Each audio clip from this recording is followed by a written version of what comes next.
Nightmare time. Nightmare, nightmare, nightmare. It's so exciting. The final episode. I heard potentially that there is like a bonus thing that we might watch. I haven't really looked into it though, so I don't know what's up with that. But that'd be cool to look into. Oh, hey Melissa, thank you. That's exactly what somebody said in the comments. So that's exciting. The bonus episode is weird AF. I mean, it's nightmare time. So not that strange that it's weird. Gives knowing look. Even for nightmare time, it's weird. Oh boy. Well, that just makes me more excited about it, to be honest. But for the final episode, I got popcorn. Yay. There's a small little bag for me to enjoy. Do you have any thoughts or prediction for episode 4? I was actually going to talk about that just now. I feel like this is going to be, based off the thumbnail, it's going to be like, what's the blue one called? I forget. Was it Pokotho? I feel like we're going to be learning about Pokotho here. Based off the Pokey. Thank you. Which I've been told by you guys in chat and comments before that he's the one that, in The Guy Who Didn't Like Musicals, the blue thing that possessed everybody, that's like his doing, which is cool. Yep, very exciting. And just based off that, it's like pretty cool. Yellow Jacket, I don't know, that makes me think of bugs, like a wasp or kind of thing. I'm not entirely sure what to expect, but it's nightmare time. I feel like I've never had a prediction go well. I always guess and then I'm just completely off by whatever it is that I'm about to see. But yeah, it's been a couple minutes. All right, we got 3 people now. Might as well hop in. I'll do a tiny bit of a YouTube intro. Thank you guys for being here, joining us with Nightmare Time, episode 4 of season 2, The Yellow Jackets. Terrible intro already, but oh well. Remember to support the original creators, you know, Team StarKid. They deserve it so much. Give them love. A link to the original video will be in the description. Check that out. Yeah, because if you want to check that out, if you want to have a nice solid experience. I'm going to be pausing a ton, chatting over it a lot. And if you don't like that, watch the original. With all that being said, I hope you enjoy. And we are going into nightmare time. Turn off that music. And so the super cool thing about this episode is that they had like a special teaser after this episode really premiered on YouTube, and it turned out to be the reveal for Nerdy Prudes Must Die. That's so hype. Oh man. All right. Boom. Gotta let it load for a moment. Hide sidebar, so we're at full screen fully. So we're setting our quality to 360p. Again, if you want higher quality, watch the original. My stream cannot handle more than 360p, it seems. Let's go. Okay.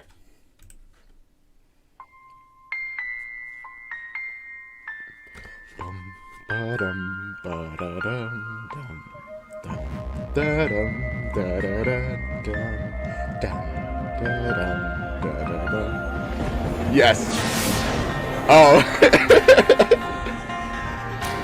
I get so hyped when the music starts playing.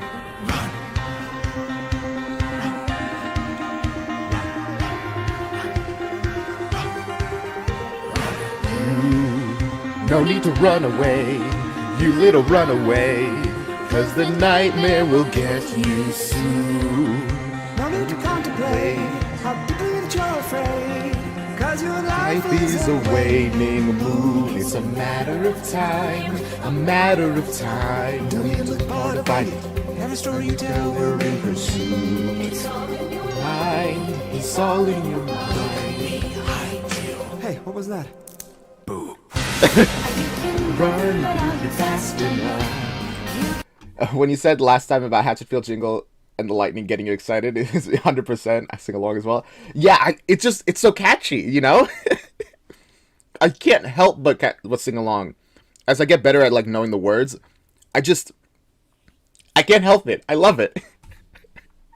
I'll find you. Close your eyes if you don't doze off.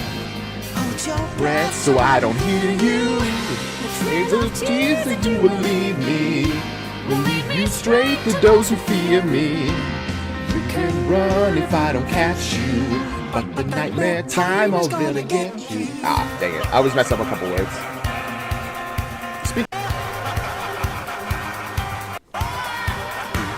Take every precaution, babe.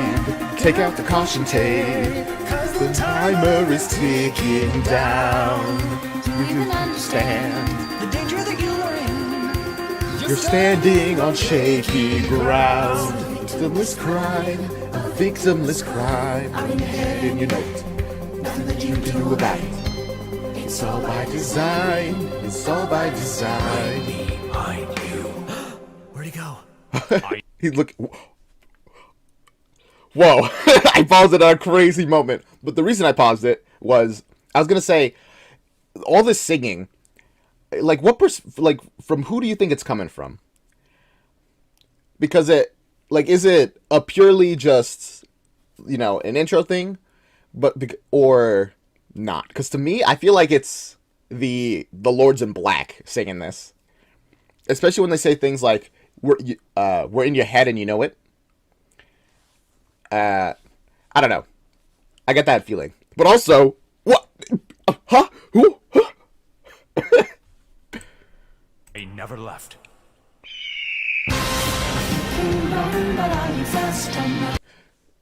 Since he died, since he went into the black and white, is he also outside of time, do you think? He never left. I don't know. What an interesting way to say that. You can hide, but I will find you. Close your eyes if you don't doze off. Hold your breath so I don't hear you. The trails of tears that you will leave me. Lead me straight to those who fear me. You can run if I don't catch you. But nightmare time is gonna get you. He died in both. The guy doing like music on Black Friday. Yes, true. I can't help but wonder, But maybe his death is also one of those like ordained things, specifically by the Lords in Black, since he clearly is working directly against their interests. So it might be one of those things that that the Lords in Black go out of their way to make sure happens. I don't know. Run away if you want, if you dare. The night is gonna get you. Just run away if you want, if you dare. The night is gonna get you. Just run away if you want, if you dare. Oh, I can't even compete. Run if I don't catch you. But the nightmare time already got you. And like always, I stumble at the very end. I love singing along with that. The words are finally sticking in my brain too. It only took, 2 seasons, all the episodes, and for me to finally kind of sort of get it. All right. Here it comes.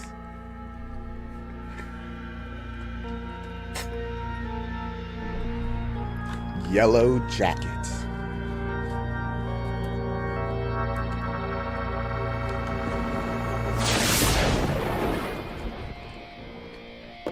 Oh?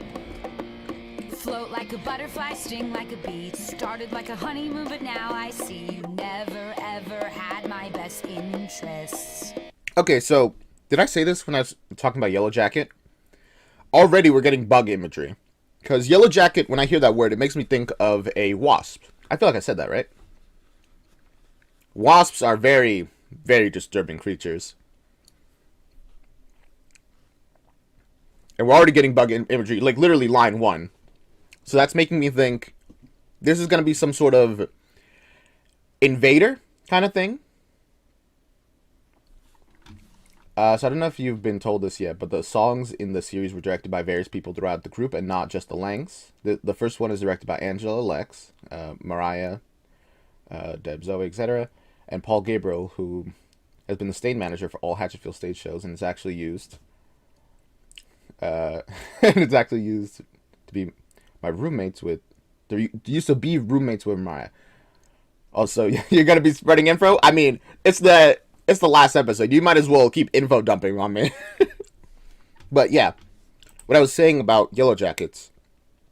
I feel like this episode is going to be, what, an infection? Because the way wasps reproduce is like, they like find a bug, plant their eggs inside of that bug, while leaving it alive for it to sprout from within the bug. And I know, disgusting, but I don't know. That's kind of like the vibe I'm getting already. Sticks and stones never broke my bones, but the things you say always got in the way of my own very existence. Man. You were so convincing with your hair. Highlighted hair. Now it's your turn to despair. Going 15 rounds this time. Gonna make it work tonight. Never backing down this time. I'll sting you in my yellow cloud this time. In for the Well, that's already a very different perspective on where we're going with the whole bug imagery, where she's presenting herself as the wasp stinging you. Okay. fight of your life. No bark, alright. I'll sting you in my yellow jacket. Whatever don't kill you makes you strong. I don't know about you, but I think that's wrong. I plan on keeping you living. And once I've roughed you up, go back to your boys and say you're tough. I guess the tea will be spilling. Okay. Interesting. Whatever relationship this is happening here seems very toxic. And not good for either of them. You may be the champ inside your head. Your stupid head. But if you were smart, you'd play dead. Going 15 rounds. No! The food! Never backing down this time. I'll sting you in my yellow cloud this time. In for the fight of your life. No bark, alright. I'll sting you. I'm really vibing with this song. It's like... I wish I knew more about music so I could actually say like what genre certain things are. Because I like this genre of music. I'm like vibing to it, rocking to it even. The food. Even notice what I lost? Did you even notice? Did you only ever notice you got caught? And I never loved you.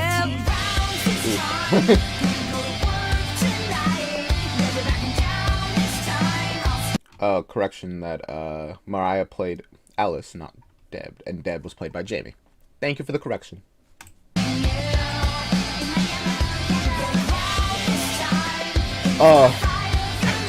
They spelled liar wrong. But also, man, all this food waste. It hurts me. Oh man, I'm the kind of person who like if I have a plate of food, I can't not finish it. So seeing all this food be, I mean, I'm sure it's fine. Maybe it was already old, so it's fine to use. But oof. Liar, babe, get it, Ethan. You're a good speller. Oh my God, you're right. That literally is a Black Friday. Okay, thank you.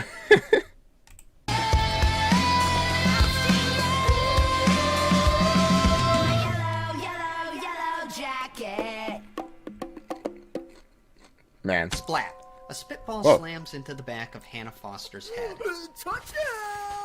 Oh, it's Hannah. Behind her, in the shop classroom at Hatchetfield High, Brad Callahan and the rest. Okay. Well, that's interesting. Season 1 ended with a Hannah story, and now Season 2 is ending with a Hannah story. So yeah, this episode Hannah is played by Lauren because Kendall was focused on her school stuff. Oh, that makes sense. You guys are competing to give the info. I appreciate your efforts. Rest of the football team hoot and holler. Hell yeah! Go Nighthawks! Oh my At goodness. a nearby desk, Stephanie Lauder rolls her eyes. You're such an idiot, Brad. Oh yeah? Oh, Hannah is like the same age as like Stephanie Lauder and all of them. That is. I thought she was younger, to be honest with you. Maybe it's because of the vibes the character has, due to being so, lost in the black and white. I genuinely thought she was younger. Did we get any confirmations on her age? All right, interesting. Then why am I the QB? Hannah Quarterback? reaches back to find the sticky thing clumped in her hair. She turns. Around the same age as Tim?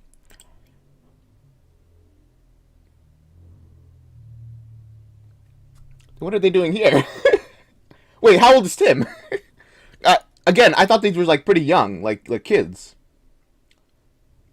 Like in the 13 to like 14 age range. Am I wrong? Because they seem to be in like the same class right now. You know what? Maybe they'll explain. Maybe Stephanie's just there. And glares at Brad. Oh, it wasn't me. It was Webby. Get Webby's mouth out, Nick. God damn it. I messed it up. I meant to say, get Webby's name out of your goddamn mouth. Oh, gosh. I was literally about to say, get Webby's mouth out of your goddamn name.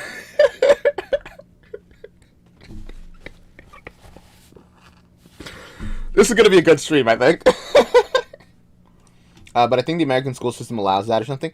I mean, yeah, there are schools, like super schools where it's like from the beginning of middle school all the way to the top of high school. But even then, they're like not in the same class, you know? I heard.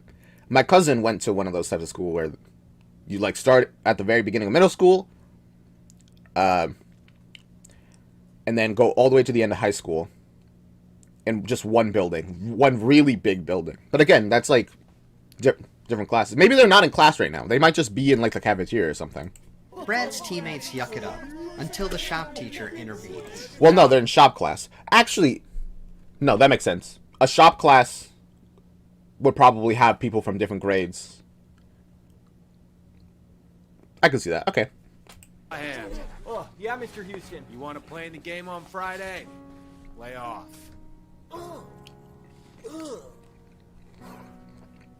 Tom What was any of that? turns to Hannah, leaning over to inspect the design for her woodworking project. Hey, Hannah. What do we got here? She's drawn a warp. And Tom is also from Black Friday. He's the... Right? Pretty sure? He's the guy. Yeah, thank you. I know, the guy, I know, very specific, but you know what I'm talking about, hopefully. And the people who are watching, if you don't know what I'm talking about, it's the guy from Black Friday, the military vet who lost his wife. I know some things. Some things. Warped net of interlocking lines. It's the world. Well, looks like a web. Uh-huh. Some of these curves are going to be tricky on that bandsaw. You know. The world is a web. We already know that Hannah, like, can see different timelines. Is that how she sees the world, then? As, like, a bunch of points on a web that can all interconnect? you're gonna want to make. Relief cuts. I know. Just like your sister. Hmm. See that shelf up there? He points to the shelf above his desk. Lex made that when she was a freshman. That thing is sturdy. Keep all my pencils and rulers up. Okay, a freshman. The world's is Webby's web, maybe? Maybe, potentially. So... Alright. So she's a freshman, I guess, which would put her, like, what, 14-ish? Okay. I mean, maybe 13. Alright, I can see that then. There. One hell of a... One heck of a shelf. Gosh. Okay, man. You foster girls got a gift. You know that? Lucky us. The gift, I would say. Later, Hannah pulls on her safety goggles and flips on the bandsaw. She looks around at all the older students treating shop like what it is, a blow-off class. They're juniors and seniors. Hannah's the only freshman. Not that it okay. matters. The kids in her grade don't like her either. She places a plank of wood and starts cutting. The bandsaw buzzes. Sawdust spews. Hannah pushes the plank into the whizzing blade. And that's when the visions come. Uh-oh. Without warning, What does she see? the classroom around Hannah begins to fade. Also, extremely dangerous to have a vision while she's, you know, using a saw. That's really bad. You could very, very easily lose a finger, I think, right? I know in the modern, like, saws, like, they have, like, sensors, so if your finger comes close enough, it just stops. But I doubt a random school like Hatchetfield High would have something like that, you know? Color drains from the world around her. Everything goes black and white, then black. Oh? Endless black. Hannah stares into the void. Oh gosh, why is she getting pulled into the black side of the black and white? In the distance, a light flickers, grows. Hannah finds herself floating toward it. Then she's there, standing in the middle of a platform encircled by ropes, posts, and turnbuckles. Whop! A boy crashes onto the canvas-covered mat, face first.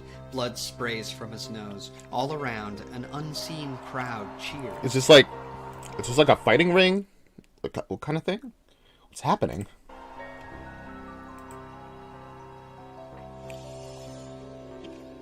Hannah.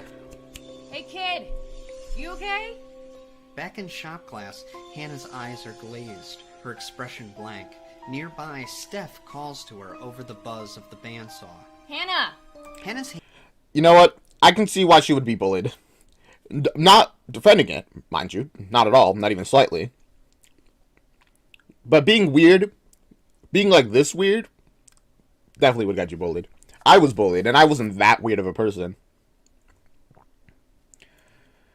Well, I guess I was a little weird. hand continues to feed the wooden plank into the bandsaw blade, but she doesn't notice. Her mind is elsewhere. What's The boy happening? with the bloody Whoa. nose writhes on the platform before her. Hannah tries to reach for him, help him, but she can't. She looks up to find his opponent approaching. Another boy, with pale skin and thick blue veins. He takes the Ooh. boy's head in his hands and pulls him to his knees. Hannah's eyes go wide. Hannah! Steph runs across the classroom. Blue veins. Interesting. So is this going to be like a drug where that Pokey uses to influence people, I guess? Maybe something that was grown in the Witchwood Forest? As Hannah's hand slides closer and closer to the saw blade. But Hannah can't see the saw.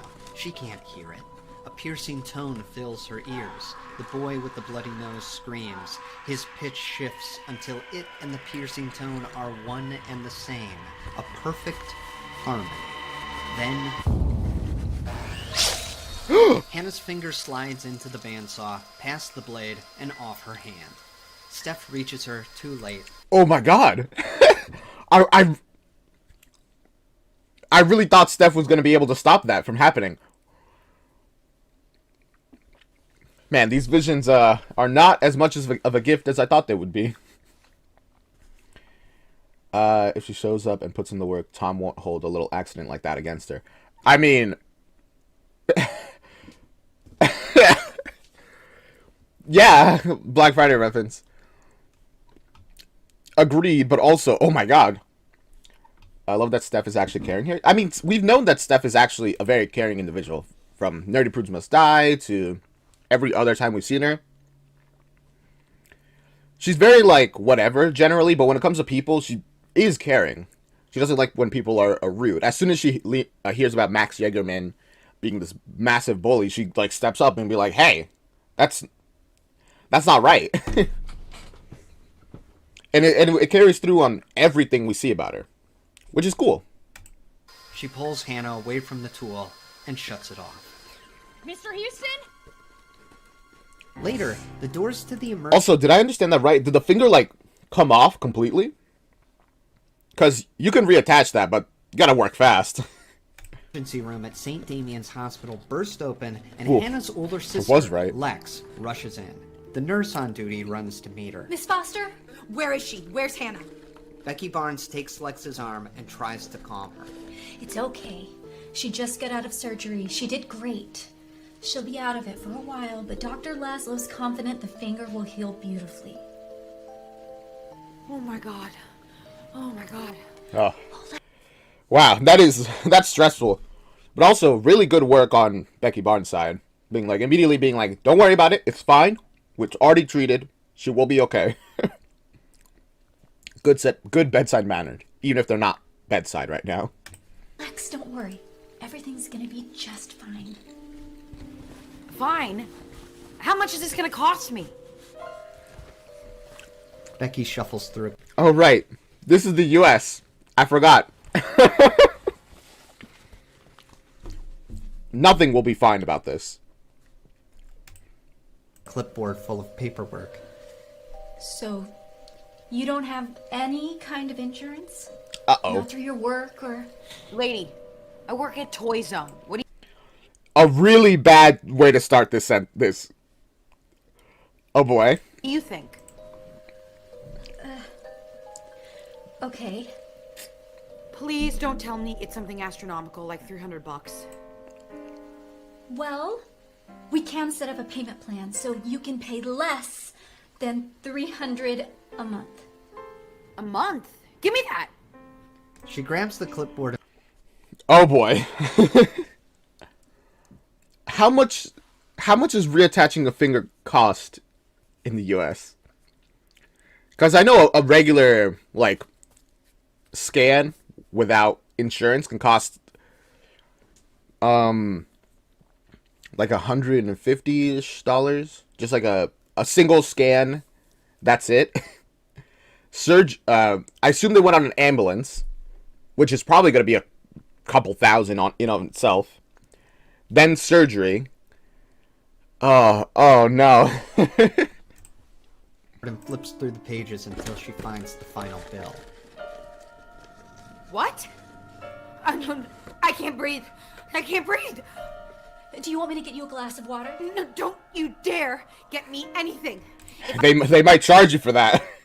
I have a heart attack right now. You let me die, understand? Where do you people get off charging 24? Oh my goodness. Alright, see ya, Joseph. $24,000.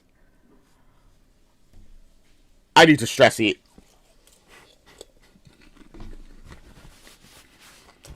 That's horrific. $4,000 for a finger.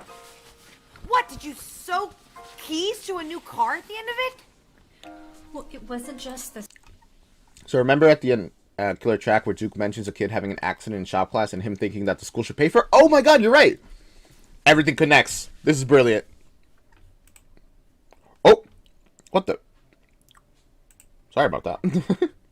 It all ties together like a big web. surgery. It was the ambulance ride and What's this? What's a Murray scan? What is that? MRI. Oh. Hannah had some kind of blackout that led to her accident, and the doctors wanted to see if they could find a cause. Scars, lesions. Thank God they didn't. So that's $10,000 to find nothing. That's on. Yes. On one hand, it's a very reasonable thing to do. Because what if she's developing brain cancer? Really important thing to find. On the other hand, $10,000? Oh my God. On you guys. Lex, calm down. No, I am taking Hannah out of here before you charge me for anything else. Thanks for ruining my life. Later, Medical debt has ruined a lot of people's lives. Oof, very real. she's been stitched, bandaged, and released from the hospital. Hannah sits on the bed in her room, a tiny room, in the tiny apartment Lex pays for with her boyfriend, Ethan Green. Ethan, finally home from a long day of work at his father's garage, takes a seat by Hannah's bed. All right, let me see it. Man. And Joe's playing Ethan because you already know. Yeah, thank you. Hannah holds up the massive splint and wrapping around her reattached finger. Hey, that ain't so bad. You know, I had a very similar thing happen to me once. I'm in the garage, working on a 1967 Chevrolet. Before he finishes his story, has anyone in chat had surgery before? I've had. But only for, like, stitches. I got, like, 5 stitches on my knee. Which I got as a kid from climbing a cabinet full of clothes. I fell from it, and somehow my knee hit the corner, and oof, not great. Not that I remember, but I think I did when I was younger. Oh, okay, cool. Chevrolet Corvette, beautiful machine. When Vinny walks in, and you know Vinny's always got a goof going on. So this genius slams the hood, to scare me. But my hand is still in the car. Ooh. Wham! The tip of my finger goes flying. Blood is spraying everywhere. Vinny goes, "Holy cannoli, we gotta get you to a doctor." But I'm being a tough guy, so I go, "Forget about it. Give me some glue." Super strength car glue my... Will that work? Can you just glue it back on? I don't think so, to be honest with you.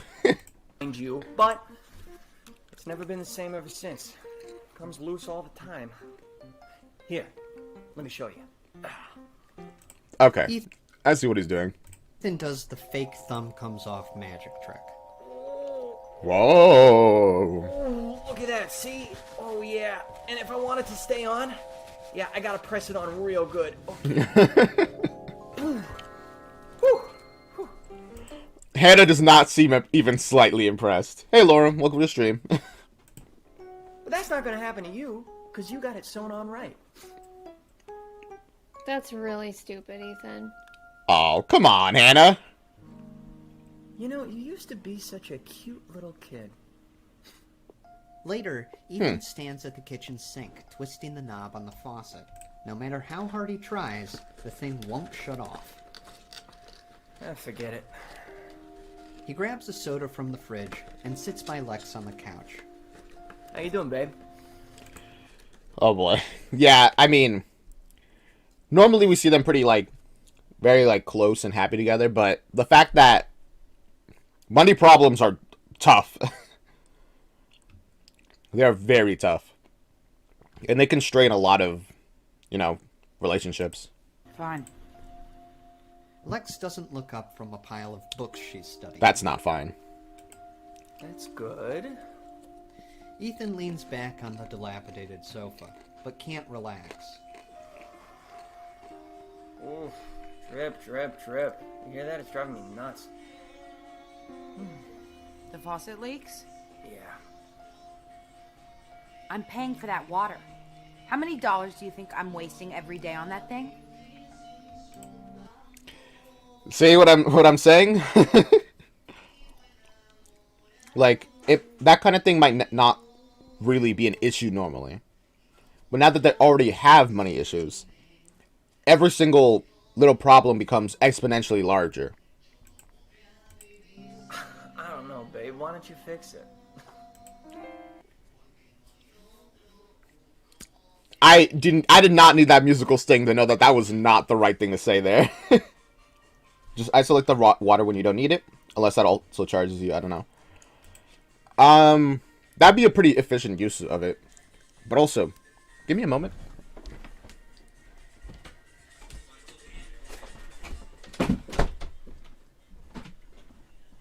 Sorry about that.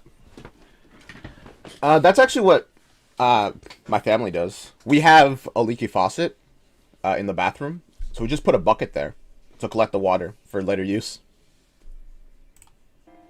Fix it? Now you're telling me to fix it? I didn't tell you to do anything. I just said it drips. I have been working my ass off since I was 16 years old. In one day, my entire life savings are gone. Yeah. I'm now $20,000 in debt. I need a better job, which... Oof, man. She was like $26,000 was owed. Her entire life savings barely paid off a third. Oh, that's too real. I can't get because I don't have a high school diploma. I can't get a diploma unless I pass an equivalency test. I can't pass the test because I have no time to study because I'm working at my shitty job. Now you want me to be a plumber? Is there anything else I can do for you, sir? Do you... Wow. I understand where she's coming from. Believe me, I really do. It really is like a self-perpetuating cycle. If you don't succeed, the world doesn't really give you any opportunities to succeed. But take a deep breath, please. You have any more shit for me? Alright, I'll fix the fucking faucet. He gets up and heads for... Simple as that. Just be like, see ya, Lauren. It's like, hey, I'm doing too much stuff. Can you please do it? Could have said that. I get it, though. I get the it. kitchen, turning back to ask. Hey, babe, you seen the wrench? Lex grabs it from the tool bag and throws it across the room. Whoa! Bang! It punches into the wall. Thank you. Oh, my goodness. That is... Now you gotta fix the wall. Come on, man. Anger only makes things worse. Late that night, Hannah lies awake on her bed, staring down at her bandaged finger. The pain throbs. She focuses on it. Stop. Stop hurting. With immense mental power, Hannah isolates the sensation in her hand and forces it from her mind. The pain subsides. With that out of the way, Hannah looks around at the small room. Okay, so in this timeline, she has some use of her magic already. Even though I'm guessing this version of her didn't meet Miss Holloway. Kind of cool, alright. Electric lights twinkle overhead. Ooh. A map of California hangs on the wall. Outside, Lex and Ethan have stopped fighting. It's quiet. Hannah whispers. Dang. Webby, I need to talk to you. Man, this must be so rough on Hannah. Because, like, she knows. She can hear them arguing. She knows that Lex is having issues with money. So she knows that, in a way, this is her fault. It, like, you know, logically, it really isn't. She has visions. She can't control that. It happens. But it's really easy to blame yourself in this kind of situation. The electric lights flicker and Webby. hum. Hannah feels a familiar presence flood the room. She turns over her bandaged hand. Resting in the palm is a large white spider. Oh. Hannah sighs. Webby can take many forms. Hey, Webby. And this isn't the one she wanted. I need to talk with you. Then, the spider is gone, and sitting beside Hannah is an ethereal woman with long white hair. Yay! We get to see her again. Slumber party? Sounds fun. The room is suddenly aglow with a wash of multicolored neon. Music plays, more images of Webby appear, jumping onto the bed and sprawling across the floor. Whoa! I brought popcorn! Hi. Is your refrigerator running? No prank calls! Oh my gosh, we're gonna get in trouble! What's on your face? It's my headgear. Don't bully me. A Webby sits behind Wait. Hannah, braiding her hair. She's playing the parts of, like, Ruth and... It's my headgear, don't bully me. That was Ruth. And the other ones were... Was that the others from... You know, our nerdy prudes from Nerdy Prudes Must Die? So, Hannah, who do you like? Oh my I goodness. don't want to play right now. The door creaks open and a Webby in mom jeans leans in. You girls want some snacks? All right, I'll Wait, that's so funny. He's playing all the parts. Be in the den if you need me. Just me, my book, and a glass of wine. so pathetic. I said stop it. Oh. Okay. Again, the room is quiet. Oh. All the Webbies are gone. I mean, I can clearly see what Webby's trying to do. She's trying to bring up the mood a little bit. Hannah is not having it at all, though. Save the original. She stands there like a child being scolded. Hannah used to love games. She holds up her bandaged hand. Look at my finger, Webby. Look what you did to me. I didn't mean it. You tell me things. You show me things. Everyone at school thinks I'm a freak because of you. I didn't send you that vision, Hannah. You know, this kind of makes me think of a whole situation where this one song of, I think, I don't remember what it was called. It's like Skeleton, You Are My Friend. And it's like how having this weird friend being when you're a kid is cool, you know? But as you get older, it becomes more of a noticeable burden on you. Even if they are your friend, genuinely still. Pokey, I'm guessing, is the one who sent the vision, though. You can see these things without me. You have a gift. How is it a gift? Explain that to me. I see terrible things. Worlds ending, people dying, and sometimes I can't keep it all straight. I know. I try to sort it out for you, but it's hard to be everywhere at once. If it's a gift, then why? Okay. Or maybe she just saw. So yeah, so this is what Webby is doing. She's creating a web of order for Hannah to be able to see everything. Balancing it out, I guess. Interesting. When's it gonna help me, huh? When are you gonna help me? Lex is sad. I mean, it sounds like our Queen in White is helping as much as she can.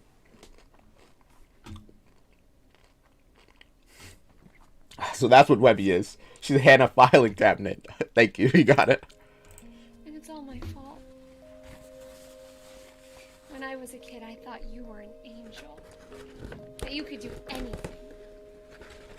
But you can't do anything. Can you? I mean... If you're asking me for help with money, then no. Yeah. I can't do that. Yeah, I mean... She seems to be on, like, the same caliber as the Lords in White, so... Or Lords in Black, I mean, not Lords in White, my goodness. I'm mixing up my colors now. And like them, she's limited. What good are you? I'm sorry. I wish it wasn't like this. I wish I didn't have to be here. Yeah, me too. Webby stops. She used to know what to say. It was easy when Hannah was young. Yeah. Webby turns from the girl and goes. Everything gets complicated when you get older, mainly because you know more. So there's more to be complicated about.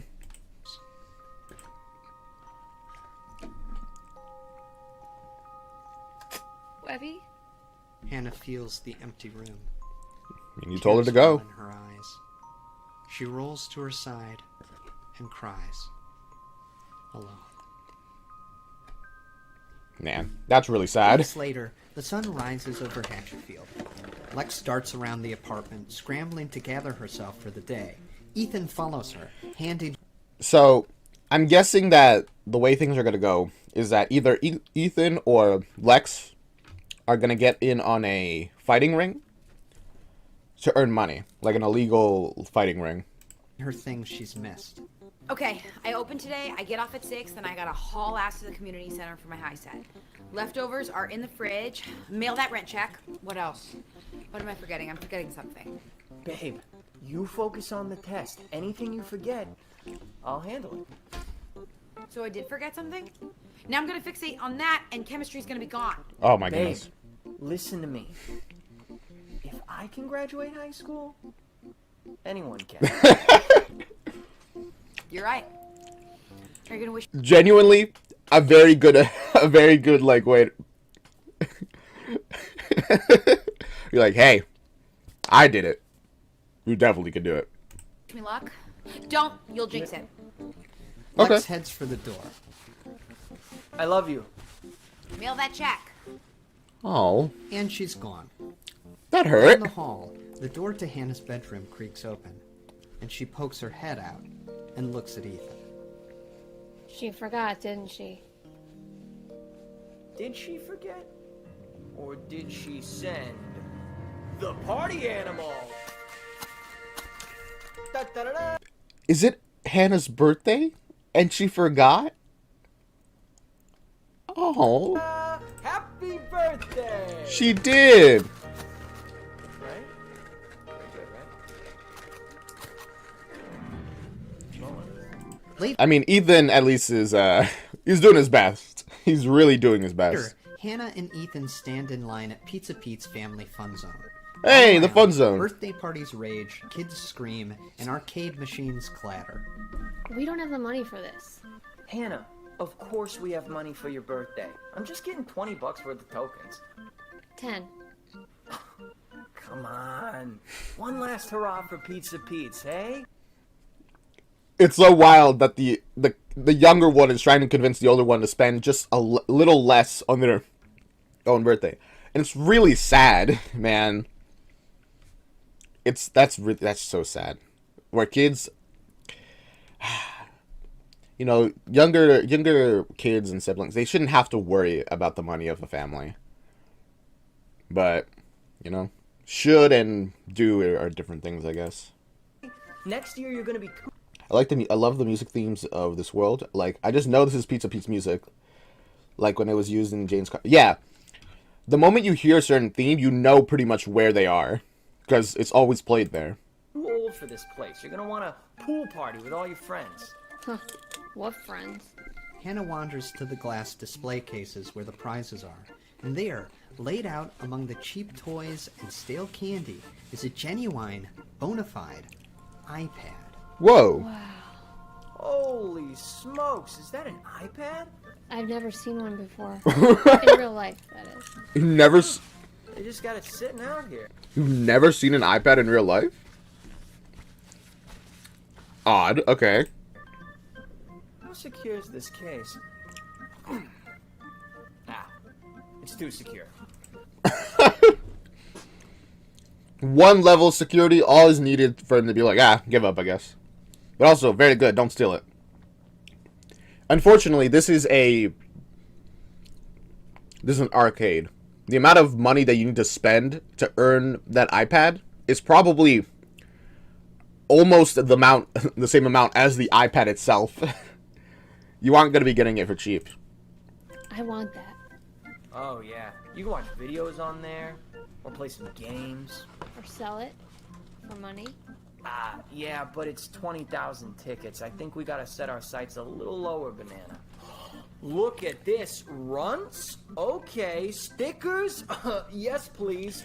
Yeah, You see, like- 20,000 tickets. Let's say you pick the best game that gives the most amount of tickets. You probably still need to spend like $100 for that, minimum. Hello Kitty, don't you? Which, I guess is still profit. Hello Kitty sucks. Whoa! Someone turned 15 today. Let's hit those games. Woo, woo, woo! Lights flash on the arcade game Ethan's just Game lost. over. It's a machine called the Cyclone, where light travels around in a large circle and 4 players try to stop it on their jackpot spot. Ethan was close, but no cigar. Oh, come on! I'm 3 lights off and all I get is 7 measly tickets? This thing is strict. I mean, He's that's the about point. to play again, but Hannah puts a hand over the coin slot. Stop wasting the tokens. Yes, ma'am. Quiet. I'm concentrating. Hannah Is she about to do magic to win this game? I mean, that's pretty smart, I guess. her attention to the machine. She watches the circle of bulbs light up one by one. She focuses.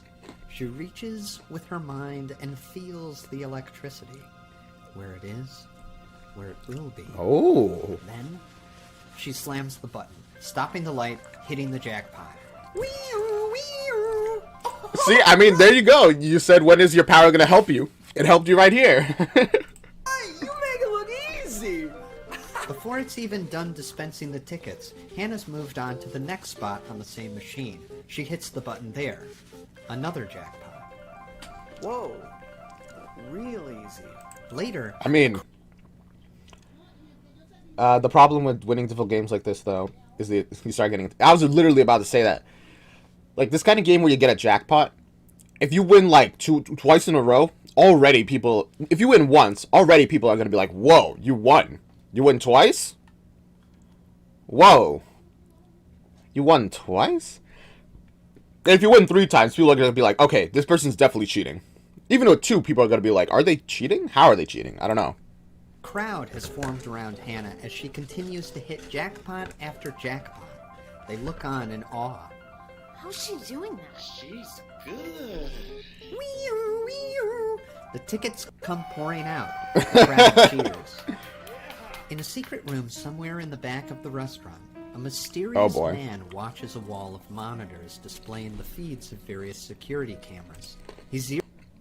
I bet the Hatchet men watch this kind of place to make sure that this kind of stuff doesn't happen.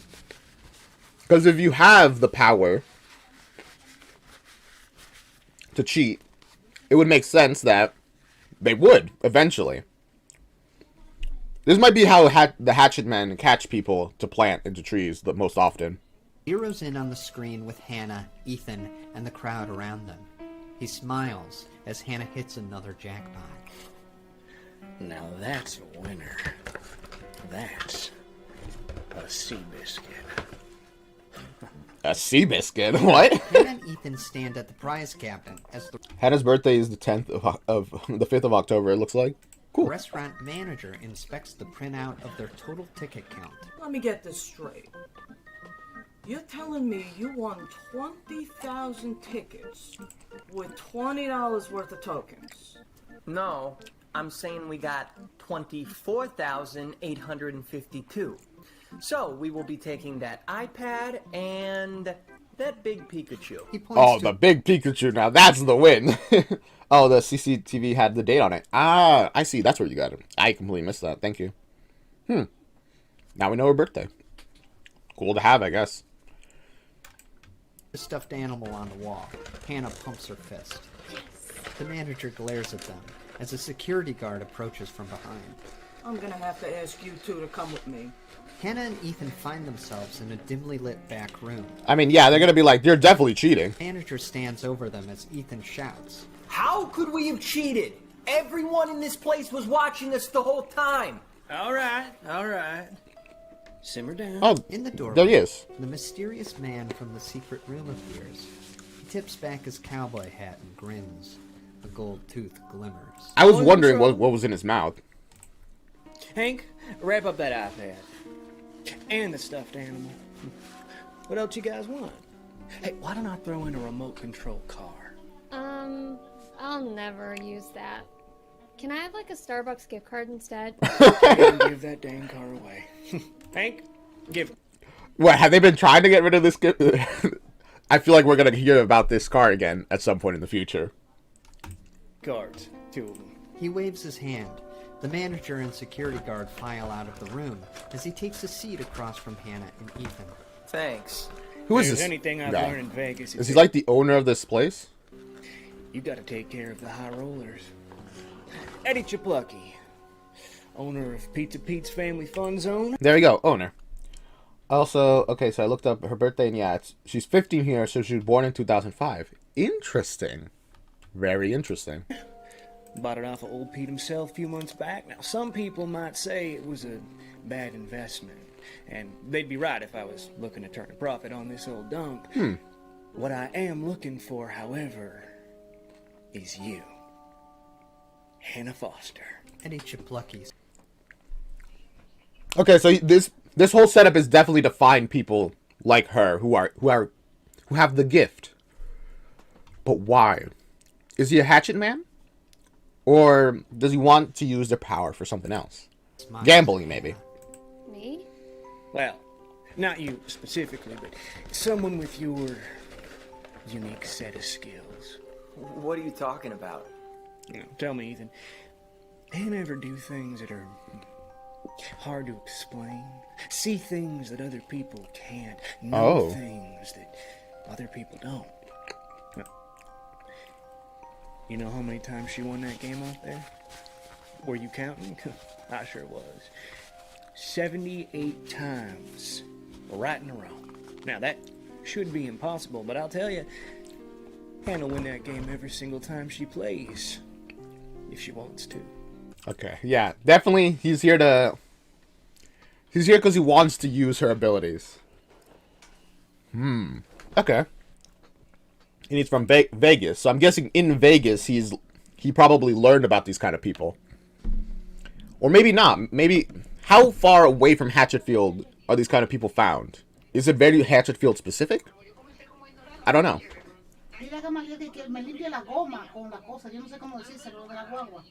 Mándalo. It's Sorry your about birthday, that. right, Hannah? Let me guess, you're 15. Sorry, give me a moment, guys. Uh-huh. She wants you to clean the wheels of the car. There you go. Yep. That's when it peaks. Most people seem to grow out of it. Some only have a touch of the gift. Hannah. Wait, that's really interesting. They grow out of it? Why? I mean, I assume Hannah wouldn't grow out of it. She seems to have a really big touch of the gift. Has the gift. That's what I'm I've saying. learned to spot it. And that's why I bought this place. The kids come for the games, buzzing like little bees round a garden. Oh, but I'm not looking for some harmless bumblebee. I'm looking for a killer.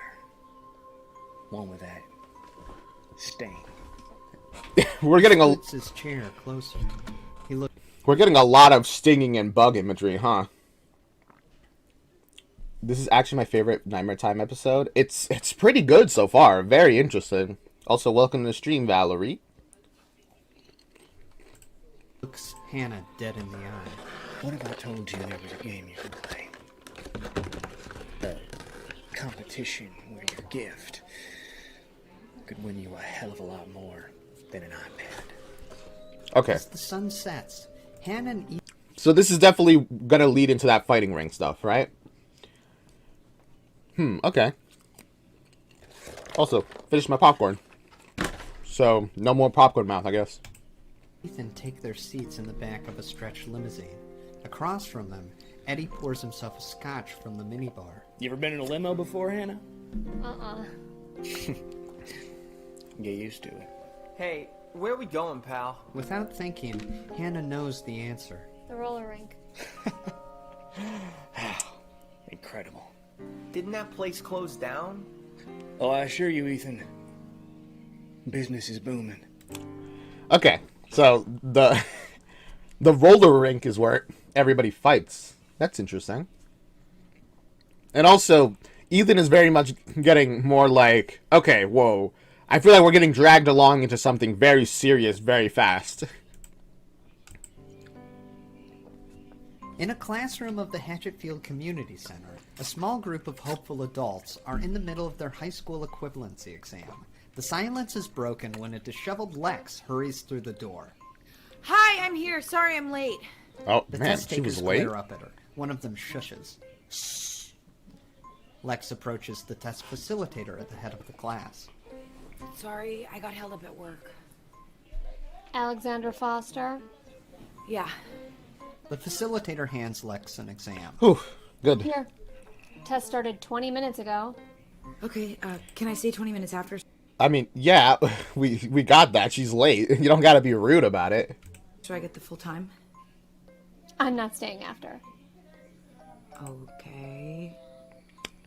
Okay. Lex takes a seat, drops her bag, and readies her pencil. Better hurry, I At guess. the top of the exam, she fills in her name and... Date. What's today's date?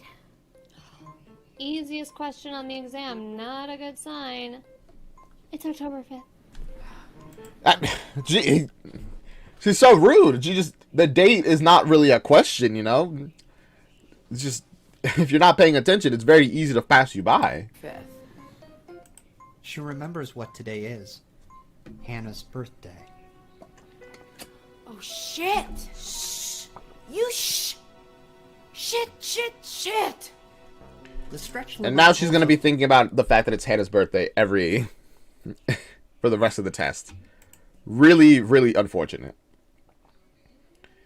Yeah, they say it here, I guess. To a seemingly abandoned roller rink, the Hatchetfield Rollerama. An enormous bouncer named Bruno opens the car door. Hannah, Ethan, and Eddie step out. Welcome back, Mr. Chiplucky. Evening, Bruno. What's the matchup tonight? Stopwatch versus Spitfire. Stopwatch and Spitfire. Interesting names. Waiting for this one. Both of them make me think of characters from the superhero serial Worm by Wildbow, if anyone knows. If you know, it's pretty good. Bruno leads the trio to the Rollerama's back entrance. He opens the cracked glass door. From inside the building, music thumps and voices chatter. It was released on July 22nd. Wow, cool, thank you. Eddie motions for Hannah and Ethan to head on in. Then he slips a $100 bill into Bruno's breast pocket. What a tip! Enjoy. My goodness. Inside, Hannah's jaw drops. Hundreds of people in gowns, furs, and fine tuxedos mingle about the darkened venue. Cigars burn. Champagne flows from an open bar. Eddie leads Hannah and Ethan through the crowd. Who are these people? What is this? It's the elite of Hatchetfield.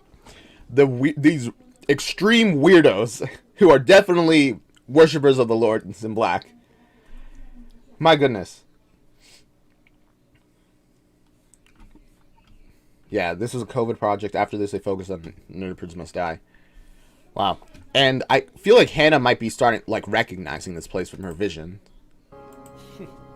Ethan, I can tell you, you wouldn't believe it. I know I didn't. But seeing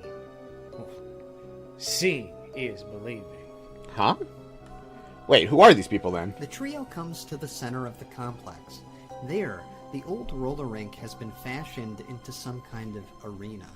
All around, high society spectators fill the stands. Overhead, blinding lights shine down to illuminate the ring. The huge wooden floor that was once used for skating is now encased by massive panes of bulletproof glass, completely sealed on the top and all sides. In the middle of this giant... They made a complete cage. My goodness. It's a little... Well, I'd say it's a little extreme. But I get the feeling these fights get a little extreme as well, so... What do I know, I guess? Giant tank is a raised platform, covered with canvas, lined with ropes, posts, and turnbuckles. Hannah gets the funny feeling she's seen this place before. Yeah, Eddie you did. for her and Ethan to take a seat beside him in the back of the stands. The house lights dim, and an announcer steps into the ring. Good evening, ladies Hey, and Jeff. gentlemen. Welcome to the Hatchetfield Rollerama. Tonight, it's a battle between Mother Nature and... Rollerama. Is that what they... Because it's in a skating rink? Is that why they call it that? Incredible. They haven't said no to a Season 3 and actually have ideas for all the stories of it. They're just wanting to see Nightmare Time Season 2 get more views and support to make Season 3 financially viable for them. So stuff like this is bringing exposure to the series and actually helps a lot. Oh my god! I'm so glad to be helping even in a small way. as I said in the very beginning, please support the original release. Go check the Team StarKid out themselves if you haven't. Although everyone in chat, I see, has, but maybe people who haven't will. Actually, there was also a reading of an episode called Hey Melissa. Yeah, I was thinking of watching Hey Melissa during Nerdy Prince Must Die livestream. I've only seen the end of it, and it was truly disturbing. Maybe we'll watch it today. I don't know. Time. The fury of the elements goes toe-to-toe with the fourth dimension. Yes. I was gonna be like fourth dimension, but no, I guess time would be the fourth dimension. Security guards pull open the double doors. A small, hooded figure steps into the arena. I hope they have costumes. I think it would be really cool if they had costumes. In this corner, that titan of time, he takes a licking and keeps on ticking. It's Stopwatch! The crowd goes wild as The ticking Stopwatch removes his robe. He's a kid, no older than Hannah, dressed... Oh. We're about to watch this kid get beat to a bloody pulp, aren't we? in a strange, colorful costume with an hourglass symbol on the back. The announcer points to the opposite end of the ring. And in this corner, the hot-headed human inferno. If you can't take the heat, get out of her kitchen! She's Spitfire! Oh boy. From a second entryway, a teenage girl saunters in, her costume covered in orange and red flame designs. She climbs up the platform and hops over the ropes. Maybe a year or two Hannah's senior, Spitfire bounces back and forth on her heels. Okay, so they're both fairly young. I still get the feeling we're gonna see this the boy get beat. Because, you know, when you're a teenager, a couple of years difference is kind of really major. His corner of the ring, Stopwatch gulps nervously. Let the metaphysical mayhem begin! Stopwatch and Spitfire meet in the middle of the platform. They stare each other down, breathing heavily. A bell dings, and the fight begins. Spitfire immediately springs into action, diving at Stopwatch, flipping forward. The back of her sneaker comes crashing down to the mat. Stopwatch dodges, running for the edge of the ring. What's the rules in this fight? How, like, no hits to the head, no... Or is it just no hold bar, do whatever you want as long as you're the one standing at the end? What? Spitfire's gaze follows him. Like, she takes a I'm deep worried. breath, focuses her energy, and closes her eyes. In the stands, Ethan can feel a shift in the air. It surges through the crowd. They fall silent as Spitfire tenses. Her eyes burst open, her arm thrusts forward. A red glow ignites in her chest, shoots down her arm, and leaps from her hand in the form of an enormous fireball. I was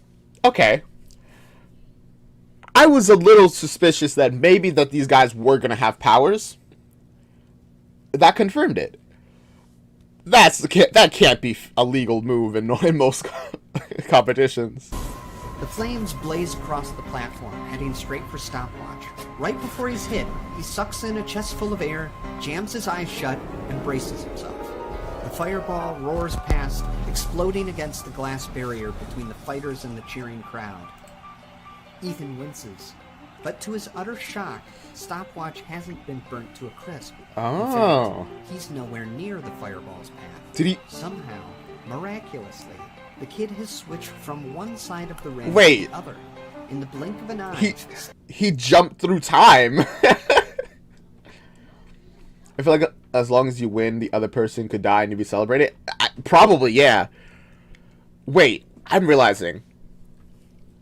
Does this guy want Hannah to fight in this competition? Oh boy. Stopwatch has traveled 10 yards, narrowly escaping Spitfire's attack. Ethan is mystified. That kid just... And she just... And he just... Whoa. Whoa, indeed. Spitfire kicks, and the red glow bolts down her leg, through her foot. I don't think he's brought her here for a fun days out. Yeah, I get the very strong feeling he wants her to fight in this. But also, this would be so cool to watch. Like, it's just like superhero wrestling, which would be so cool. Like lightning, it cracks into reality, igniting into a stream of white-hot flame.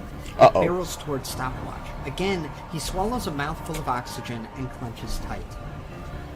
All at once, the world around him freezes. Spitfire floats suspended Oh, we're getting it from his perspective now. mid-air. The flames extending from her foot have halted, like a snapshot. Stopwatch opens an eye and eases his body. He walks around the stagnant fireball, right up to his opponent. He wraps his arms around Spitfire's waist. She's a foot taller than he is, but with some effort, he starts to drag her toward the edge of the ring. Of course, all of this is imperceptible to the audience, all except Hannah. Whoa. Hannah, she's so powerful she can see through the time stop. But also, I thought that I just realized. Hannah mentioned that both of them are like around her age or a couple years older. And the guy, like Chip something, he did say that this ability kind of peaks around 15-ish. And it either goes down or fades away or whatever as they get older. So it makes sense that the fighters are around this age as well. She alone can see Stopwatch making his move, operating between moments. She watches him struggle to push Spitfire out of the ring. Eventually, his eyes bulge, his face starts to flush. Soon, he can't hold his breath any longer. Okay, yeah, that's what I was thinking. So he has to hold his...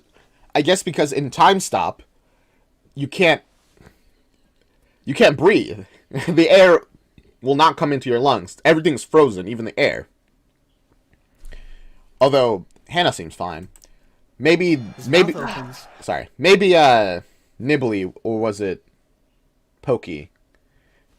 Maybe they just like no, Pokey is the blue one. I always forget the goat's name. Maybe they just want to mess with the person by making them have to hold their breath. He exhales, and the world snaps back to normal.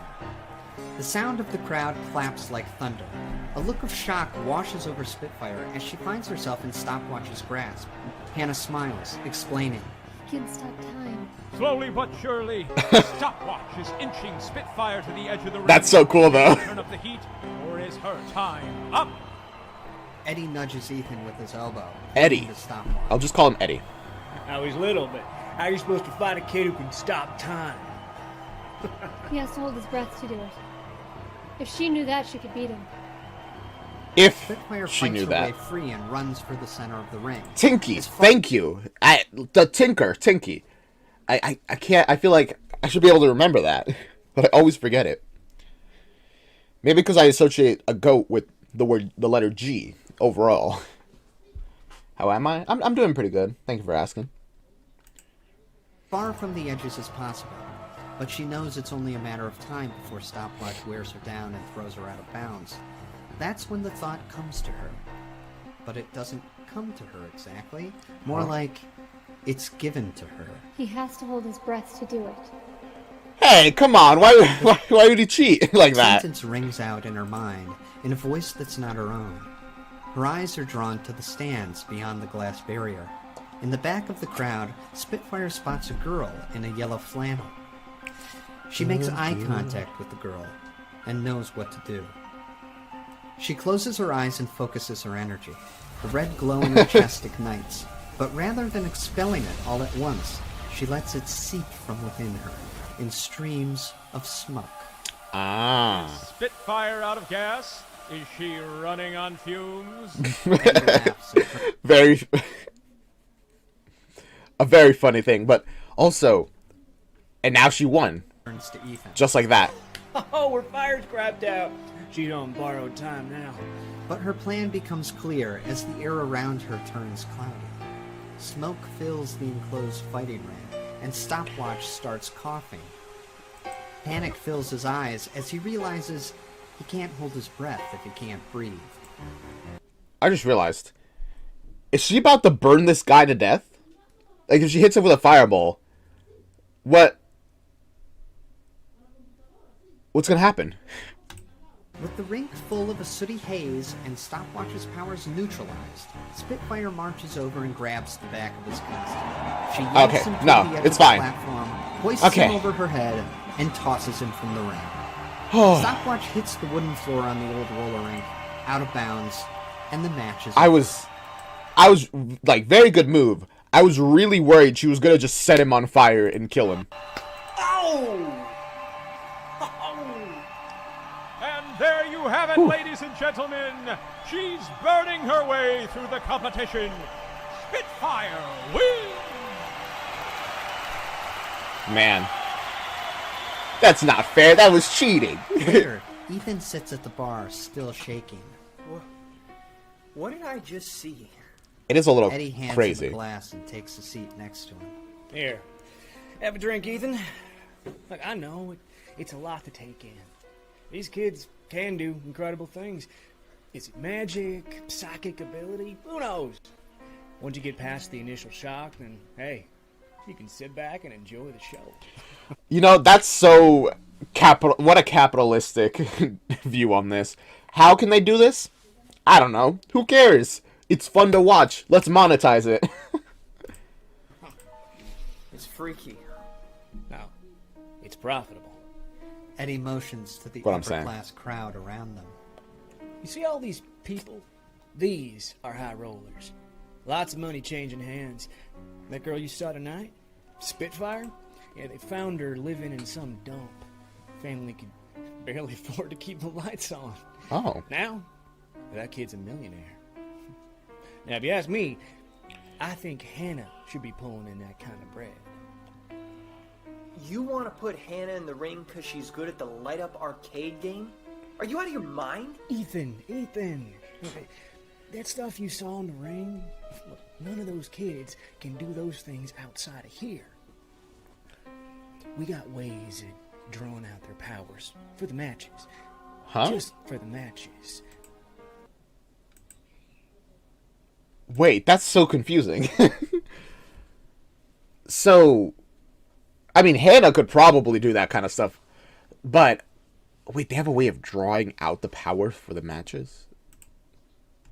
What we look for is potential. And Hannah has a lot of it. And Hannah's got more potential than anyone I've ever seen. I don't know. Seems dangerous. Well, no risk, no reward. The crowd parts as security ushers Spitfire into the room and toward the bar. And Hannah definitely is going to be down for this, considering they're in a lot of debt.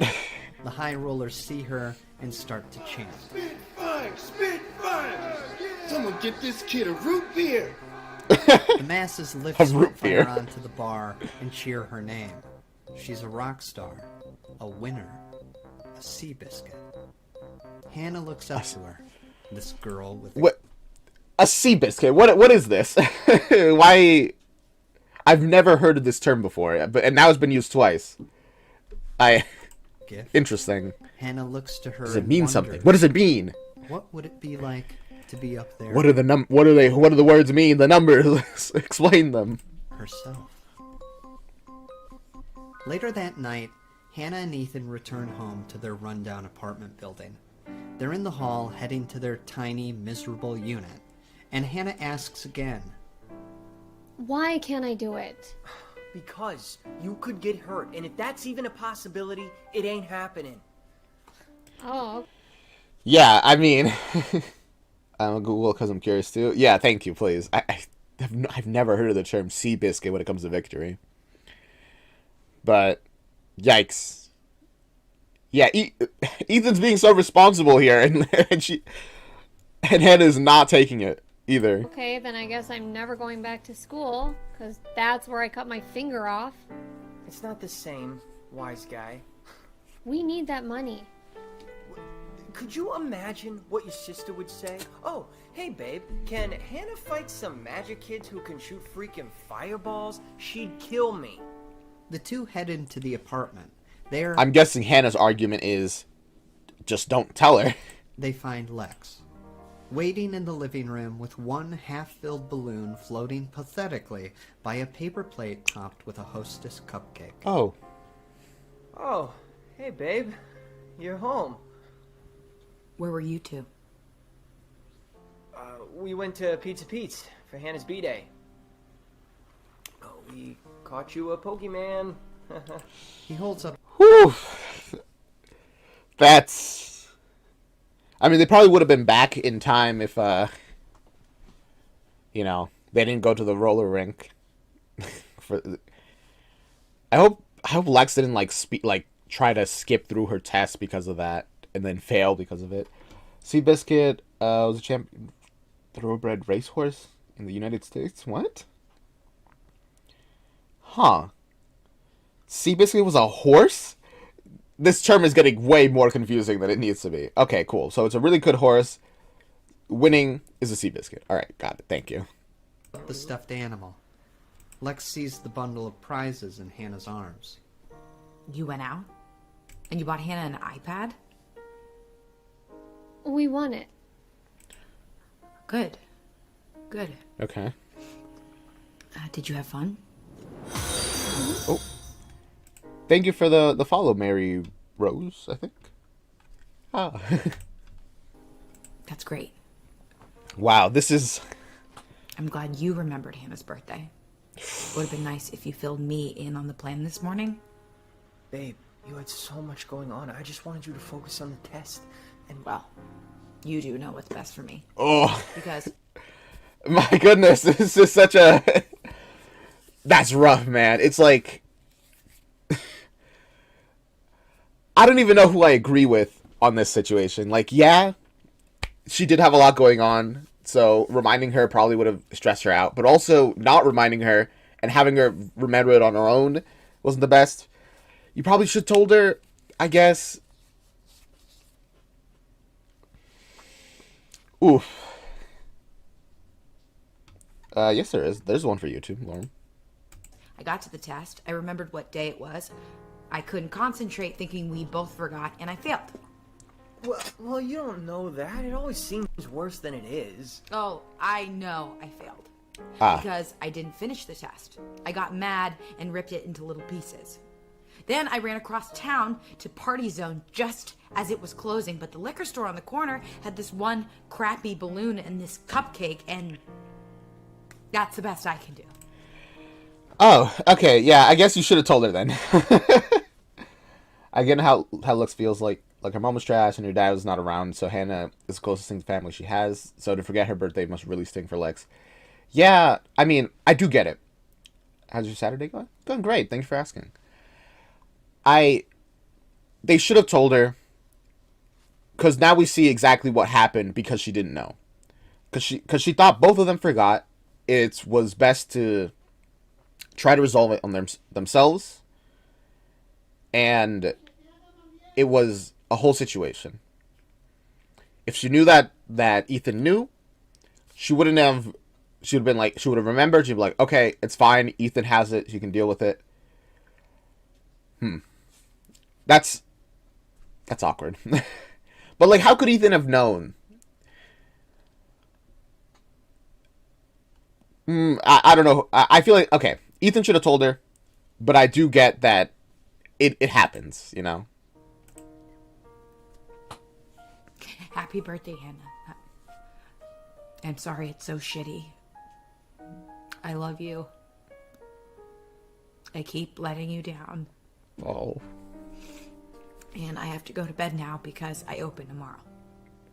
She wipes tears with her sleeve and heads for the bed. The door slams. After a moment, Hannah turns to Ethan. That hurts. And now Hannah has a conviction, and what can Ethan say? You know, and in this situation, Ethan's like, can he really argue when he's seeing how much this is hurting? Are all the stories canon? For this timeline specifically, Season 2, all the events in Season 2, I've been told, take place in a single timeline. The events of Season 1 may all take place in one timeline, or they may be in different timelines. It's unclear. I imagine they're in one timeline, since there's nothing that really conflicts, I don't think. No, wait, no. Ted dying in one timeline and not becoming... So yeah, I guess Season 1 is a little more varied.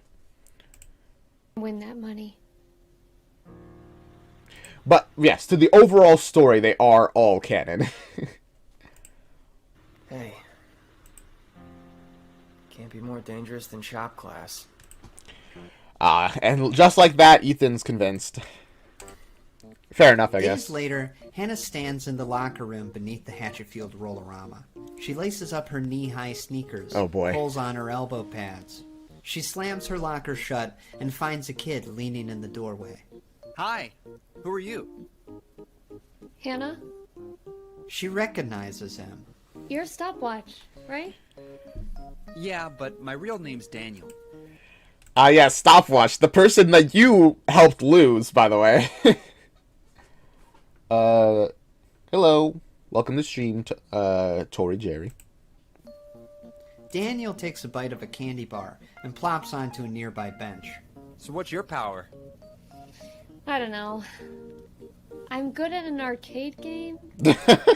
Lucky? Some powers are good, but some stink. There was this one kid, Benji. He could talk Benji? to dogs. Didn't help in the ring, but he could make every dog in town bark at once. It was awesome. I mean, that's actually pretty cool. Like, I'd love that, to be able to talk to dogs, have a little chat with them. I mean, I imagine they don't have a lot to say, but it'd be nice. It was pretty cool when you stopped time. Yeah, I used to be a big shot around here, but now I apparently just get my butt kicked. Sorry. I don't mind losing to Spitfire. She's the coolest. She'll probably kick your butt, too. Alright, that's cool. What, has the secret of his, like, weakness come out, and now that people know that as long as he can't hold his breath, you can beat him? Which, I mean, for Spitfire, I can see how she could take advantage of it. I don't know about other people's powers, though. Want some of my chocolate bar? He offers it to her. She shakes her head. No. Alright. Okay. Nice to meet you, Hannah. He gets up and heads for the door. She calls after him. You too, Daniel. Hannah smiles. Okay. That was the first time any kid said it was nice to meet her. Okay, that's kind of cool. I mean, I guess that makes sense, you know? These people are also weird like her. Maybe not as weird, because she definitely has a lot more potential than most others, but it's kind of cool. They can start making friends. Also, I guess that explains why they're so awkward as well. Not a lot of social interaction with their current state. The moment's cut short when Eddie barges in carrying a big brown bag. Hey, Hannah. Okay. I hear yellow's your favorite color. From the bag, he retrieves a yellow biker jacket and offers it to Hannah. She spins it around and reads the name sewn on the back. Yellow Jacket. Okay. Eddie grins. His gold tooth shimmers. You ready to float like a butterfly, sting like a bee? Incredible that... You know what? Actually, I should have realized that from the very beginning. From the very beginning, when we heard floats like a butterfly, sting like a bee. Because that's the classic Rocky, you know, you gotta float like a butterfly, sting like a bee. I should have known that this was gonna be like a whole fighting thing. Just based off that, purely. Not gonna lie, this exchanging of physical items between people in Nightmare Time is so well done. Yeah, it is. I've also noticed that. Even though they're on two screens, and we know they're not in the same place, it does kind of feel like they are. Because they hand it over, and the other person picks it up. Even if the item changes sometimes, like, as soon as they grab it, it still kind of feel... There's continuity there. It's good. It's nice. I guess. Mr. Chiplucky, I've never been in a fight before. You have any pointers? Yeah. Drink this. From his bag, Uh-oh. he takes out a tall glass jar filled with blue liquid, something like a milkshake. He hands it to Hannah. What is it? So I'm guessing this is the drink that unlocks their potential. I'm so worried about what this drink might be made out of, though. Because everything we know when it comes to making stuff for them is, like, human sacrifice. So, really, really worrying. Ethan would do anything for Lex, though, so there's a possibility of things going poorly. Whatever he does, he'll definitely go with the one that has the chance of not going poorly. Yeah, that's fair. Especially in Season 2, because they learned from Season 1. Now she's here. Oh, they cook it up in the lab somewhere. It's called mind milk. It's got electrolytes, vitamins, and all the things your brain craves. It's gonna help you unlock your potential. That's it? I don't know about that. I feel like there's a lot more things in there than just electrolytes. I mean, then again, electrolytes were the power source in Metal Gear Rising. The super soldiers of the futures are powered by Gatorade. Stole that from Maxer. For about 30 minutes or so. You may not feel like you're ready now, but drink this, oh, you're gonna feel like Rocky Balboa. Who? A crew member pokes into the doorway and calls to Hannah. Whoa. Oh my goodness. Hearing her say who to Rocky Balboa was... Rocky Balboa was even before my time. But I know about him. My goodness. I feel old. Yellow Jacket, you're up. She looks back at Eddie. He grins and points to the mind milk. All right. Hannah unscrews the cap, closes her eyes. Mind milk? I don't like that name. And downs it. Uh-oh. The wealthy Wait. crowd wants... Is this like a Pokey thing again? Because we do have Pokey on the cover of the thumbnail. And we also had the vision of blue in their veins. And in The Guy Who Didn't Like Musicals, they did put the blue stuff in coffee for people to drink. I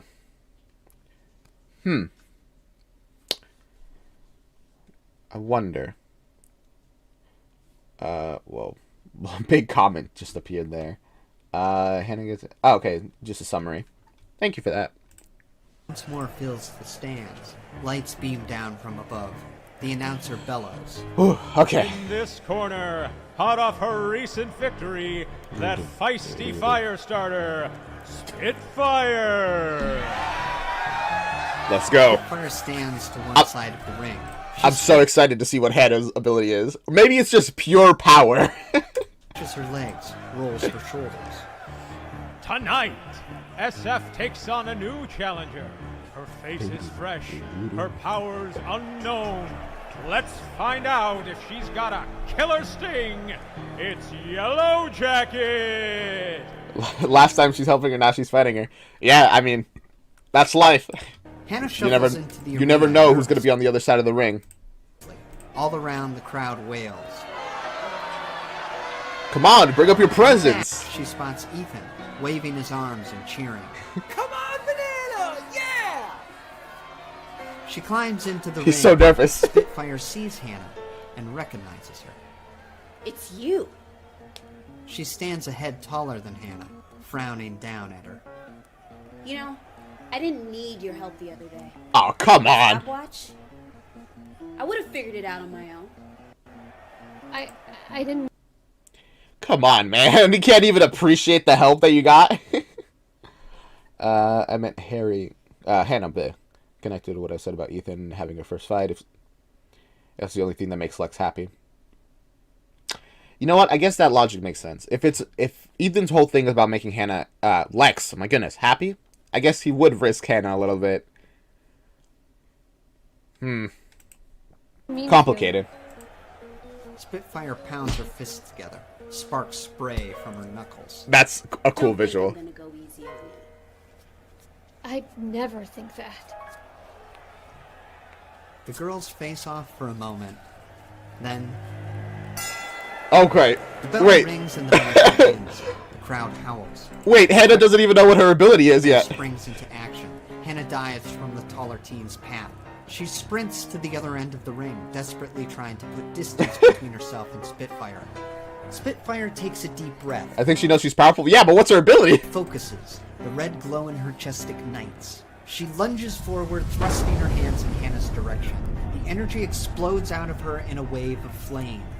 Hannah watches the fireball heading straight for her when something clicks in her brain. Okay. The blue milk's magic kicks in, and Hannah feels a surge. Blue milk? I didn't hear that detail before. Okay, so this is definitely a fluid created by Pokey. Pakoth, though. It's his infection. Although, I guess he's not taking control of them. I also feel like if Hannah didn't want to, he wouldn't have her fight. Yeah, no, I'm sure. Surge of power rush over her. All at once, locked doors in her mind burst open. Mental limbs she never knew were there shake off unseen cobwebs and break their invisible binds. Whoa. Hannah turns to the approaching inferno and holds up her hand. No! When the flames reach her, they split down the middle. They bend around Hannah and harmlessly pass. Okay. The fire hits the bulletproof glass surrounding the rink. It burns and dissipates. Hannah stands unscathed at the edge of the ring. She Wait, that's so... that visual is so cool. She commands it, and the fire shifts around her. Looks down at her hands in disbelief. Okay. Not hot enough for you, huh? I'll see what I can cook up. Spitfire leaps into a spinning kick, sending another blaze in Hannah's direction. Ooh. Hannah recoils. The flames burn against the psychic shield she's formed in front of herself. Spitfire's onslaught continues. So her power is just like pure psychic ability, I guess. Earlier when Ethan got Hannah Pikachu, he called it a Pokemon. Interesting. Maybe relevant. Leaps and twirls, unleashing a burning barrage that flies at Hannah from every which way. Hannah struggles to keep up as the heat intensifies. Stop it! Please stop it! It's Hannah, you gotta attack! Hannah's survival instincts take over. She lashes out with her mind, shoots a mental thread. In utter panic, she reaches into Spitfire's brain and flips a switch. The flames suddenly cease. Unsure what she's even doing, Hannah watches Spitfire realize her powers have gone. Oh. So that's... You know, I guess it makes sense. Psychic power. Wow, so Hannah's built diff, huh? She throws a punch, but no fire comes out.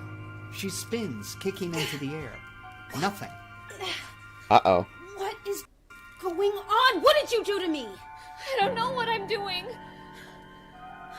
You're in my head. Not fair. Okay. Let me try to get out. Spitfire can feel Hannah's energy shifting Oh, in gosh. her brain. Get out of my head. She's trying. Hannah grapples with her own psychic abilities, trying to control them but not knowing how.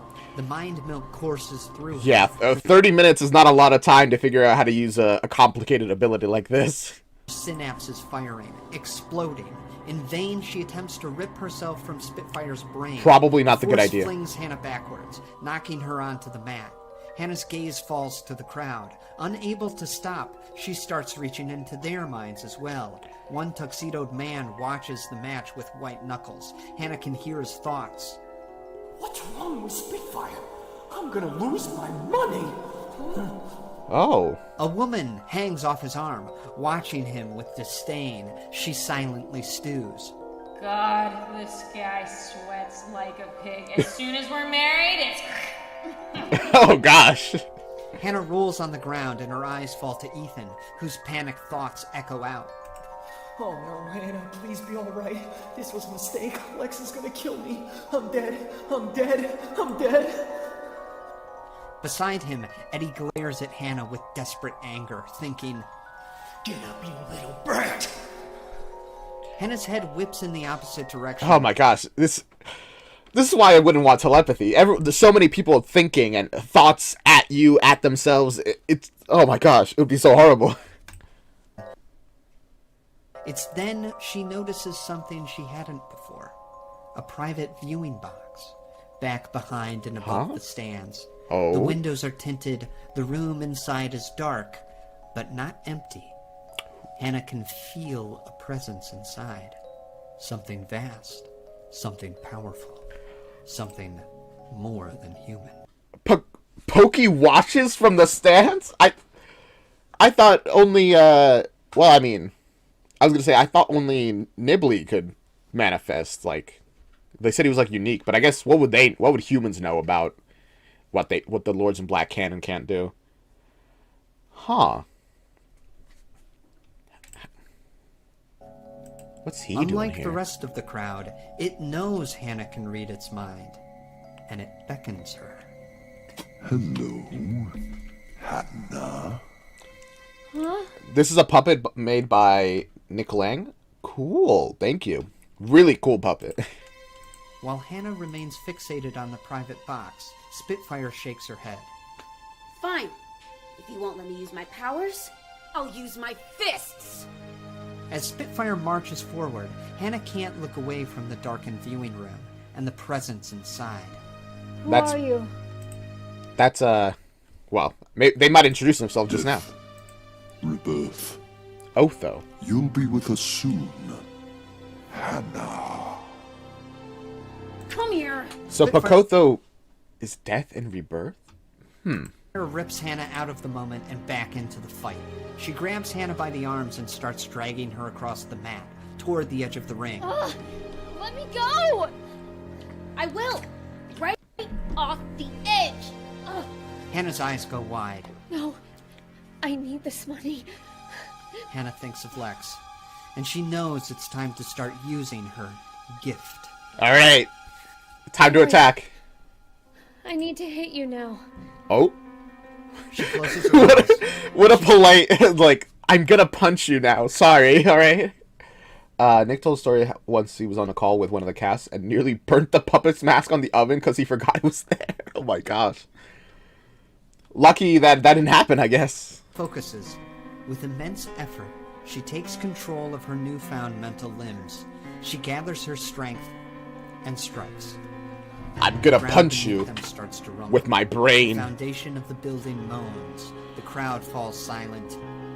And boom.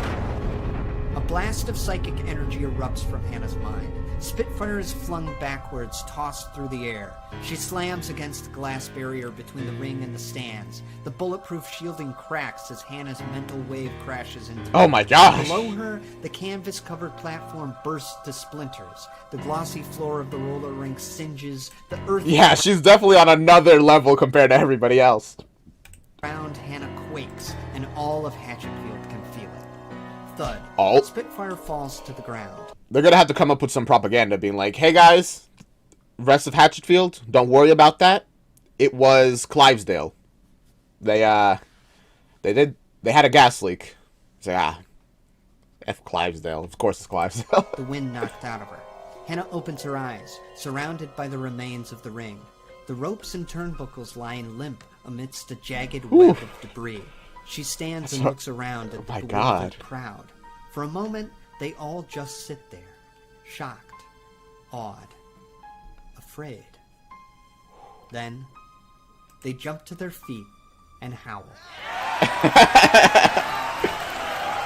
Oh man, that's like terrifying to imagine. Just like seeing this wave of way stronger than anything else that you've seen. Whew. It's like nerve-wracking.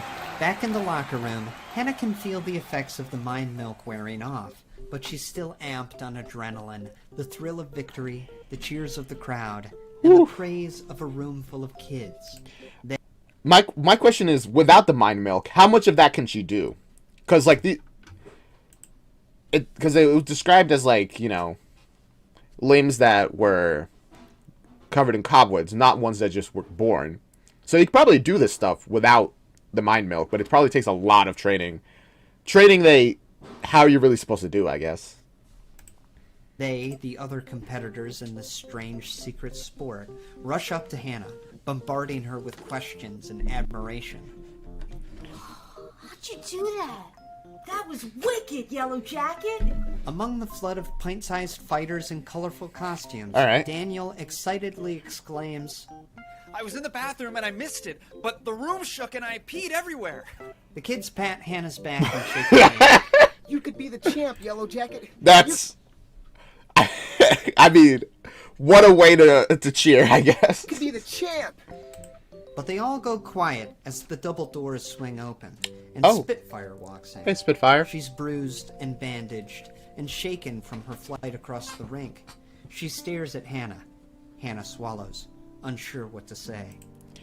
Does she get her powers back, by the way, now that they're, like, done? I think she'd be probably as powerful as Miss Holloway if she trained just a little bit. Yeah, with a little bit of training, probably as powerful as Miss Holloway. With a lot of training, way more powerful. Sorry. Spitfire approaches her. Eyes are up and down. After a moment, a smirk creeps onto her face. Okay. That was some hit, Yellow Jacket. There we go. What's your name, kid? Okay, I kind of figured there'd be, like, some respect here. They're both fighters, you know, they're here. I'm sure this isn't her first loss, even though she is one of the better ones here. Anna? Spitfire juts out her hand, introducing herself. Sophia. Yay! Hannah takes her hand. They're friends! You're one of us now. Got it? Sure. Good. Now... In the Witch in the Web, Uncle Wily says she's like a nuclear power plant, so yeah, so she's very powerful. Very much so. And also very dangerous because that power kind of leaks from her. And empowers all the strange stuff in Hatchetfield. We work hard, but we play pretty hard too. Oh? What size skates you wear? Later, when the high are gone and the arena's been cleaned, Spitfire, Daniel, and the rest of the kids skate out onto the glossy harbor. They get to actually have fun. That's cute. I like that. Soon the old rink is alive with music and laughter and the dull thunder of 100 wheels merrily rolling along. Nearby, I'm so worried how all this is gonna eventually go. sit at the bar sharing a drink. Ethan's jaw drops when Eddie hands him a check. Here's your cut of the winnings. Holy cannoli! How much money is it? Hannah cautiously approaches. You have to tell me, how much is it? Is the debt paid? If the debt was paid with a single fight, that'd be crazy. She's never roller skated in her life, but her nerves melt away when Spitfire, Sophia, skids up and offers a helping hand. Hannah takes her arm and joins the other kids in their impromptu party. She falls once or twice, but soon finds herself zooming along with everyone else. She's smiling and laughing with kids her own age. And for the first time in a long time, Hannah Foster is truly happy. That's so sweet, but also, I know for a fact that it's not gonna last. Oh, also there's like a little thing at the top.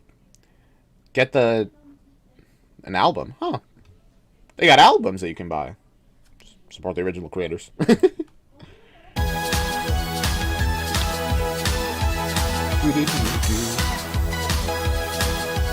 Kind of loud here. Oh well. Once upon a time, I discovered this power of mine, running through me. Okay. I couldn't run or hide, no one I couldn't find. The changes within me, but I won't try and fight it. And this one is directed by Shasona Brooks, who is Dylan Saunders, Tom's actor's fiance. Cool, thank you. So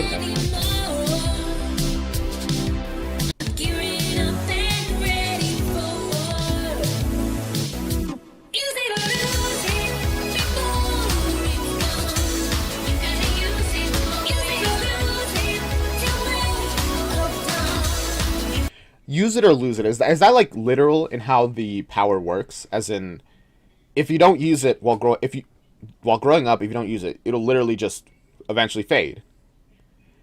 Although that does bring up the question of, all the fighters right now are like teens.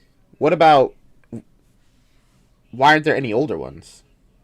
Does it still fade anyway? Or is something more sinister going on? I don't know. Welcome to the stream, Latias Blue.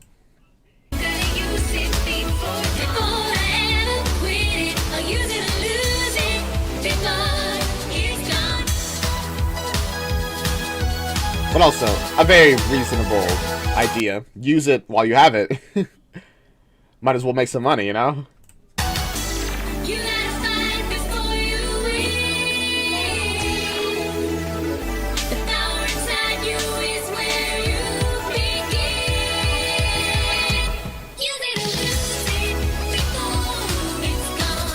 I gotta say, these visuals are kind of trippy, but also...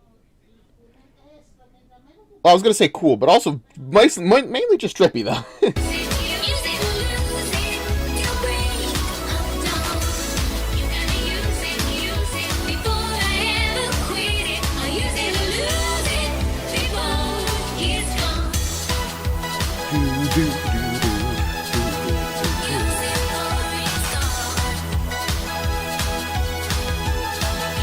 My goodness.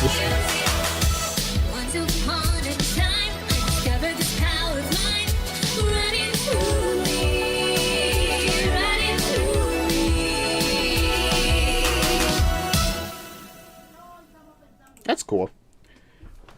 Man, discovering that you have that power must be so, like, wild, you know?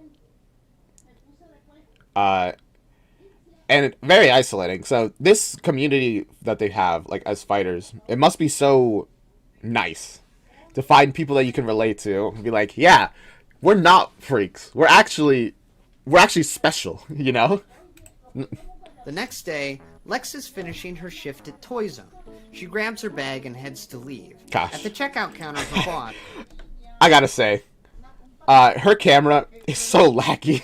It's genuinely wild how laggy it is. But, I mean, everything else is fine. But I just can't help but notice it. Frank Priceley calls out.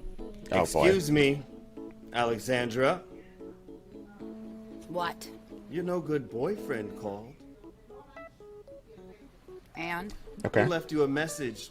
Wants you to meet him at this address. He holds up a slip of paper where he's jotted down the info. Lex goes to reach for it, and Frank pulls it back. He's so rude. Like, come on, Frank. Just, buy Angela a better camera or better internet connection. Either one. Give her, buy her something, man. You don't get off for another 23 seconds, so you're gonna listen to me.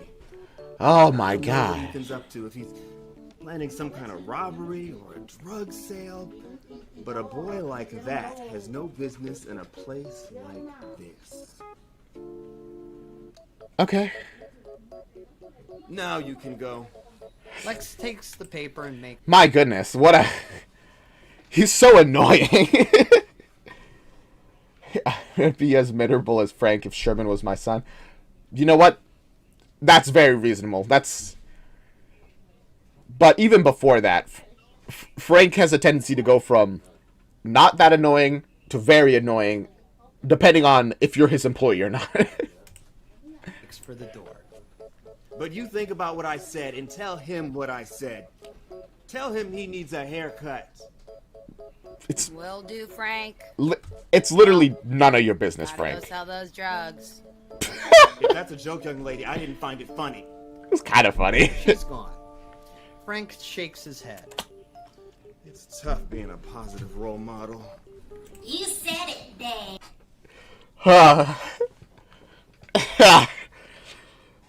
Sherman jump scare. Add that to the daddy counter. Where are we at now? 16? 17? Frank's adopted son, Sherman, sits by the register, licking a lolly and kicking the display case with his tiny feet. Aww. Get off the counter. My boy. My sweet boy. Careful, Daddy. I'd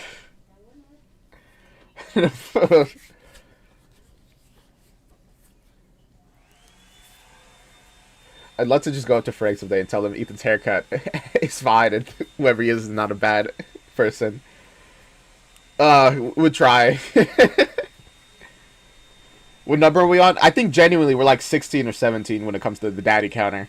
Which, what a terrible counter to have. Oh, man. Later, Lex arrives at the address Ethan provided, an upscale apartment building filled with luxury units. Oh, She boy. reaches the top floor and heads for the penthouse. She knocks on the door and it slowly swings open. Lex is gonna be so confused. Is like, how did you guys do this? Get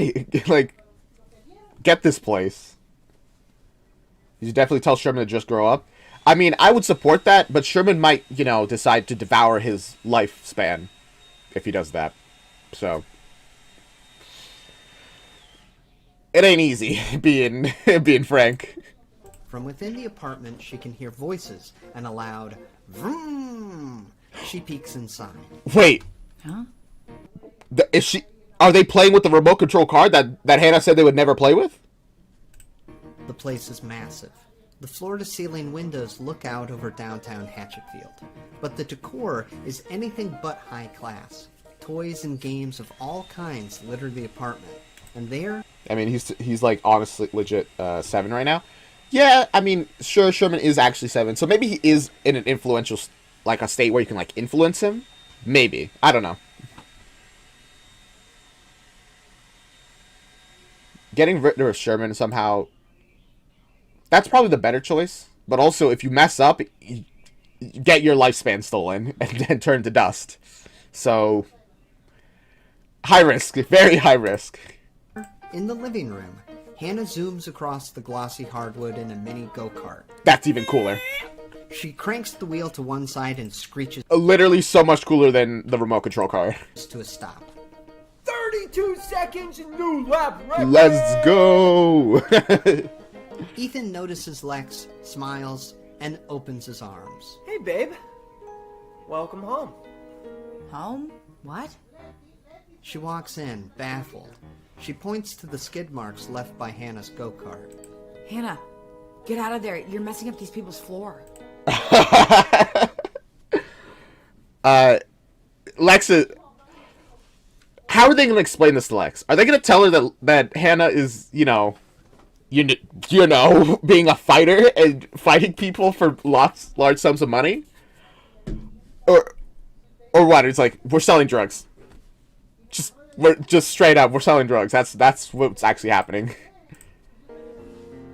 It's our floor, babe. She's messing up our floor. What are you talking about? Yeah, you gotta explain. I know this is a lot to take in, but we live here. You gotta explain more. Money for this. Babe, I made $100,000 yesterday. We don't have to worry about money ever again. Ethan. You have to explain, Ethan. You can't just say this stuff. How did you make $100,000? He's anticipated this question and crafted the perfect cover. Oh boy. Guys, just off the top of your head, what do you think Ethan's explanation for how he made $100,000 is? Clearly, he's not going to tell the truth because it's a cover. Is it going to be he got a job, drugs, or he won the lottery? Crypto? You know what? Crypto is genuinely a great explanation. The stock market, babe. It split. I knew it. I knew it was going to be the stock market. My shares went through the roof. What does that mean? It means... You know, the fact that Lex doesn't know actually makes it a pretty good, lie. We're rich. She looks around at all the toys and games. Is that a bounce house? Yeah, and the arcade's over there, and the fridge is stocked with pizza and ice cream. Have you guys paid off the medical debt? Please. Have you at least paid off the medical debt first? How much did this all cost? $25K. No big whoop. You made $100,000 and you spent a quarter of it on games and pizza? Ethan, you're a genius! You know what? See, immediately spending money becomes way less stressful when you have a lot of it. Like, you know, maybe if they spent like $100 before, that would have made her so angry. But here they are, they're rich. Now, my worry is that by the end of all of this, they're still gonna owe like $20K because they haven't paid off the medical debt. So I really hope they do that. At night, after hours of junk food and Nintendo, Lex tucks Hannah into her brand new waterbed. Outside a wall of windows, starlight mingles with the twinkling embers of the city below. Wow. Hatchetfield has never looked so beautiful. Lex kneels by the bed and smiles at her sister. So, Hannah, do you like your new room? Yeah. It's okay. Okay. So, she's so smug. She tussles Hannah's hair and sighs peacefully. Are you happy, Lexi?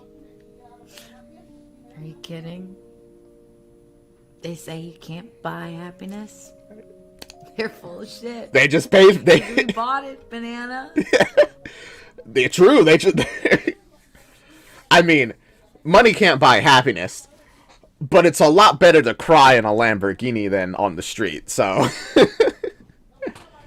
hello Snorlax. Welcome to the stream. What will I do when there's no more Nightmare Time? Best Norm. That's a really, really good question. I'll probably go through the rest of the musicals that Team StarKid has on YouTube. And after that, I don't know. Maybe start recommending stuff in the comments about what I can watch after Nightmare Time. I'd really appreciate it, guys. We cleared the shelves. Yay!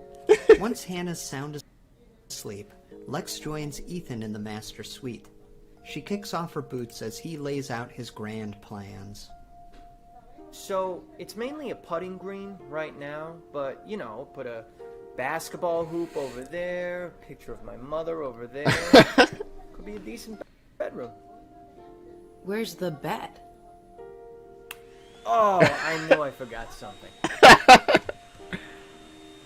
That's okay. Wow. My most viewed stream. I know, we're at 11 people. Thank you everyone for being here. Rewatch Nerdy Prudes Must Die with all this.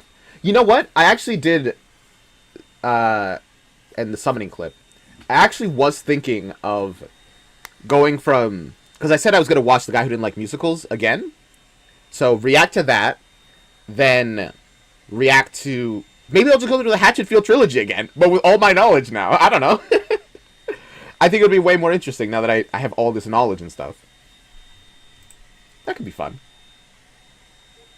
On YouTube as well. Too. Alright. There is the bounce house. Yeah, I guess we could sleep in there. Who said anything about sleeping? Hey, yo! Alright. Oh, boy.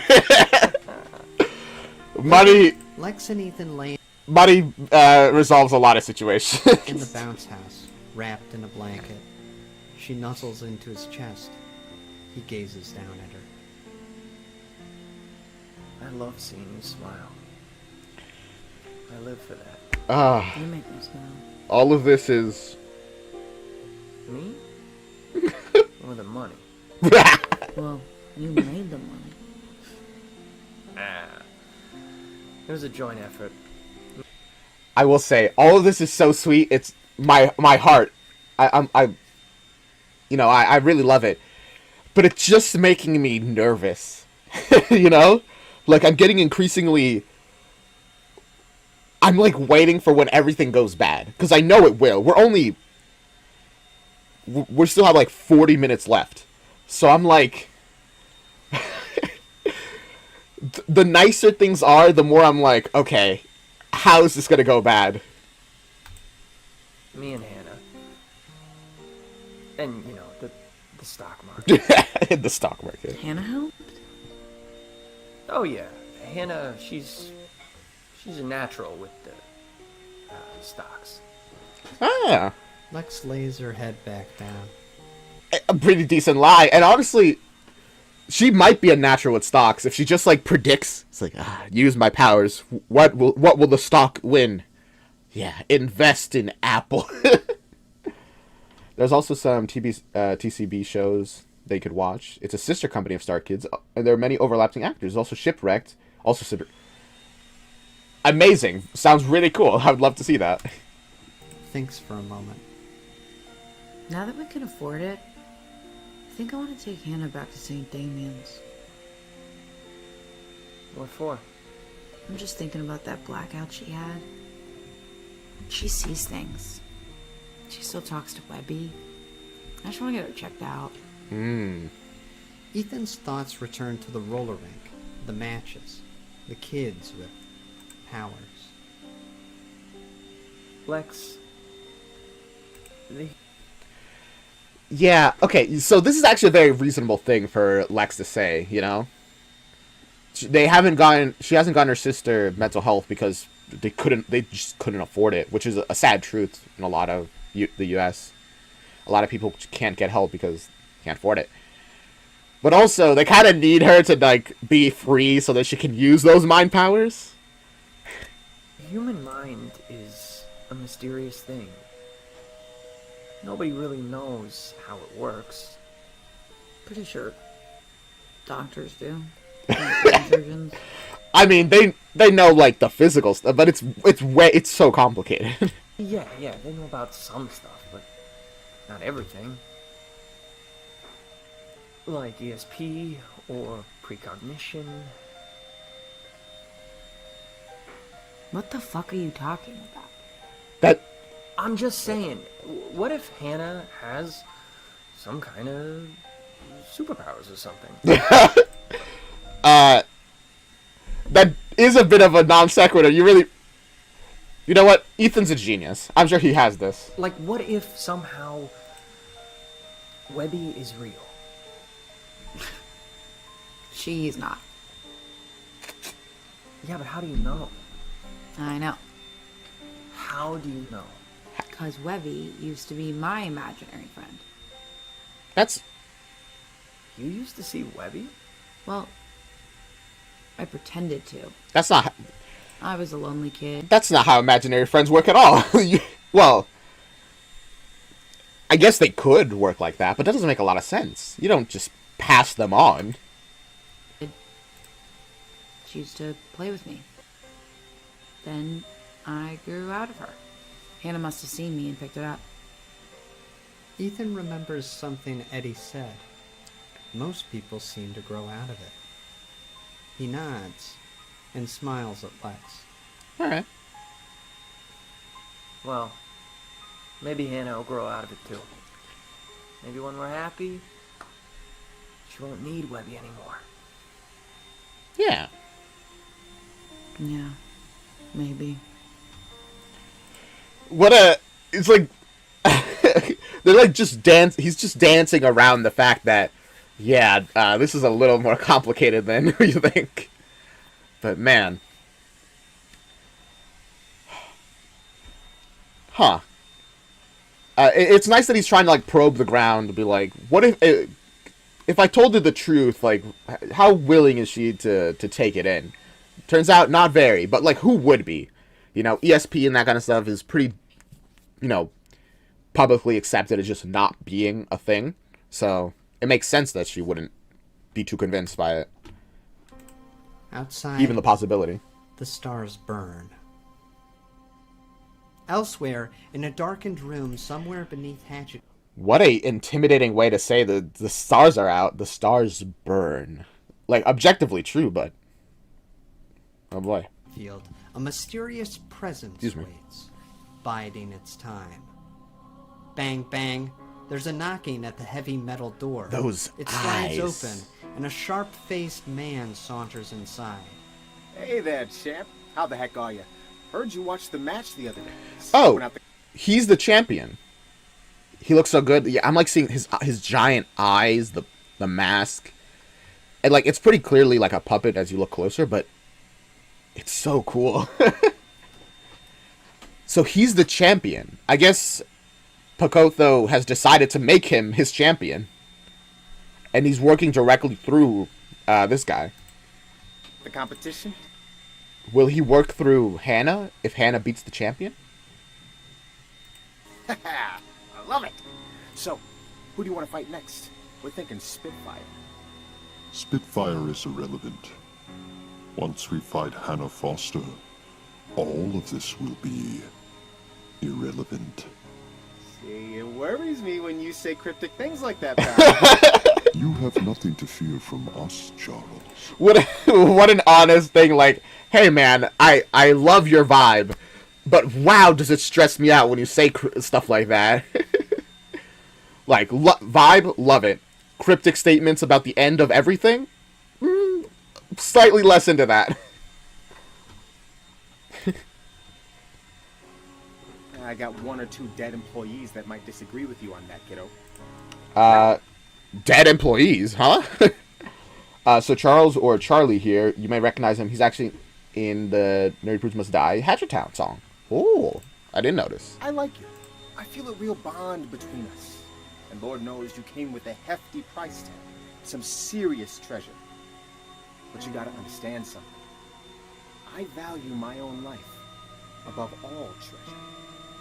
It's priceless. I can't imagine being without it. Bro, don't like antagonize. I mean, he antagonized you first, but don't antagonize back the person who probably will kill you if he's killed multiple employees before.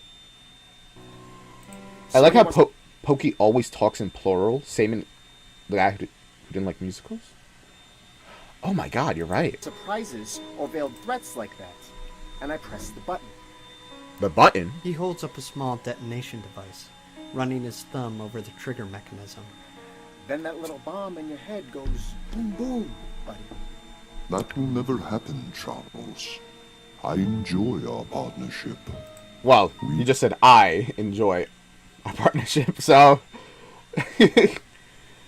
I don't know. We have such a wonderful rapport. Good. Okay. Good treasure. Good, I guess. He turns and heads for the door. Sometimes, I guess. Back. Hey, I'll see what I can do about getting you to fight Yellowjack.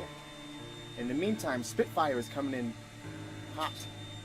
Ha ha ha. Defend that title, champ. Days later, Ethan stands at the counter of a jewelry store. Ah, here you are, sir. Is he gonna buy a The ring? jeweler has removed an Yay! engagement ring An engagement. from the display case, holding it up for Ethan. That's so nice. Oh yeah. Now that they have the money, they can get married. Hey, you got anything shaped like a heart? It's an engagement ring, sir. Keep it classy. Right. Fair enough. But What about a skull and crossbones? that would be sick. That'd be a sick engagement ring. It does rain in the U.S., Lorem. When he says us, I think he's referring to the hive mind. Yeah, that's kind of what I figure. I love that for them. Yes, for Ethan and Lex. Back at their Very fancy classy. apartment, Hannah sits lazily in her mini go-kart, parked inches away from a huge... Yeah, no, I genuinely do think Lex would like a skull and crossbones engagement ring. Lex darts about, gathering her things. Hannah, don't sit that close to the TV. You're gonna ruin your eyes. So back it up, bitch. Hannah rolls her eyes and puts the cart into reverse. Ethan returns home. He approaches Lex, working up his nerve. She really likes that go-kart, man. Just like, back it, beep, beep, beep. But to be fair, if I had a go-kart like that and I had a big house, I would use it everywhere as well. Stop that sound in the background. You know what? I'm sorry. Let me resolve that real quick.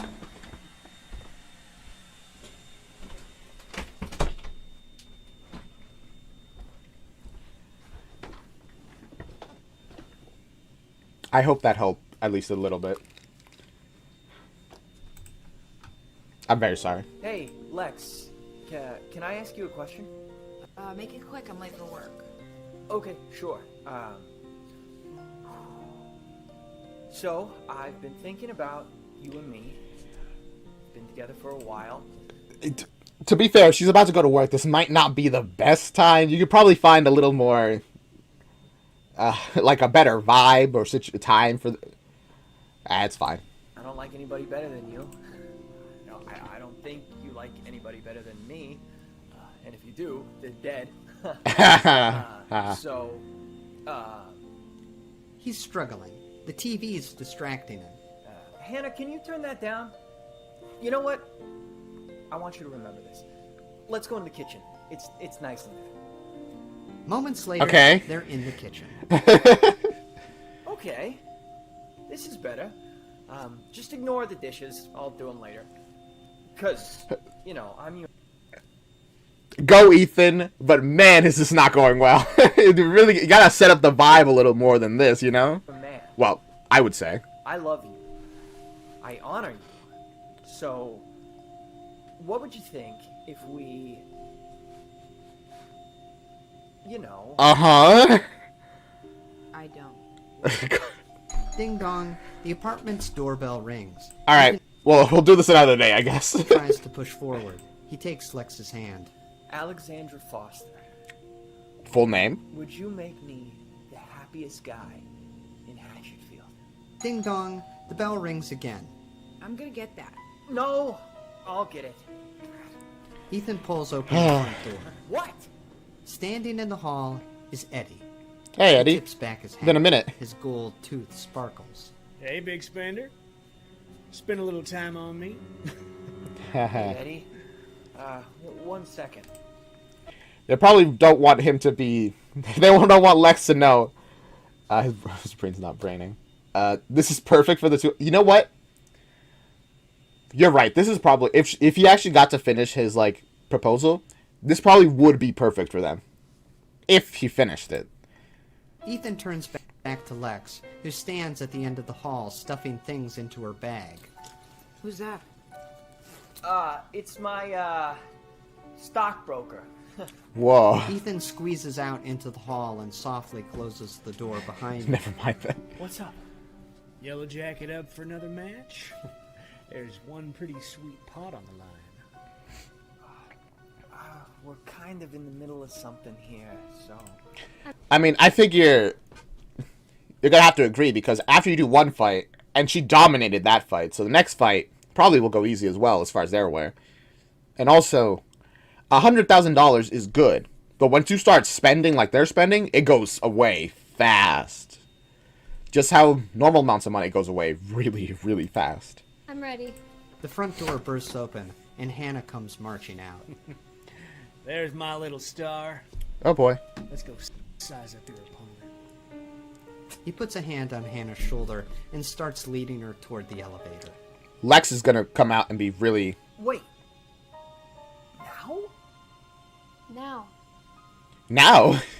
Ethan pokes his head back into the apartment. Hey, Lex, we're all going down to the local stock market just to peruse for, Local stock market? This ain't New York. This is Hatchetfield. You guys don't have a local stock market investments. building. Okay. Well, I'm gonna be at work all night. What did you want to ask me? We'll get to it later. Yeah. Alright.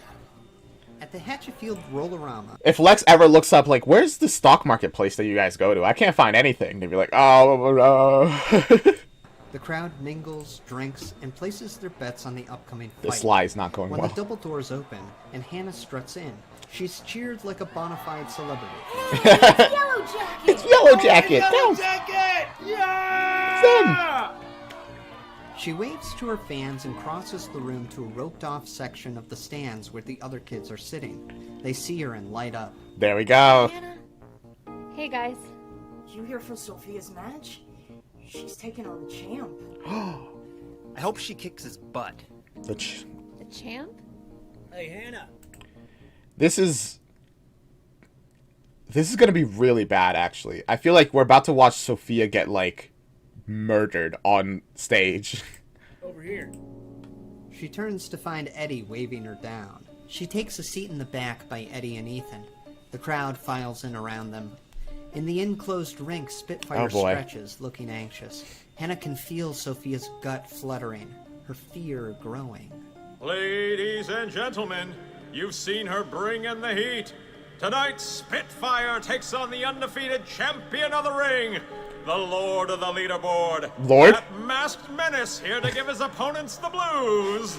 It's Otho! This music. Incredible that they went with Otho. Literally like Pokotho. It's just took off the poke part. Also, this is... I got a really bad feeling about this, guys. The doors to the locker room slowly open. Shivers run down Hannah's spine, and her eyes go wide. Gliding toward the ring is a boy with pale skin and thick blue veins.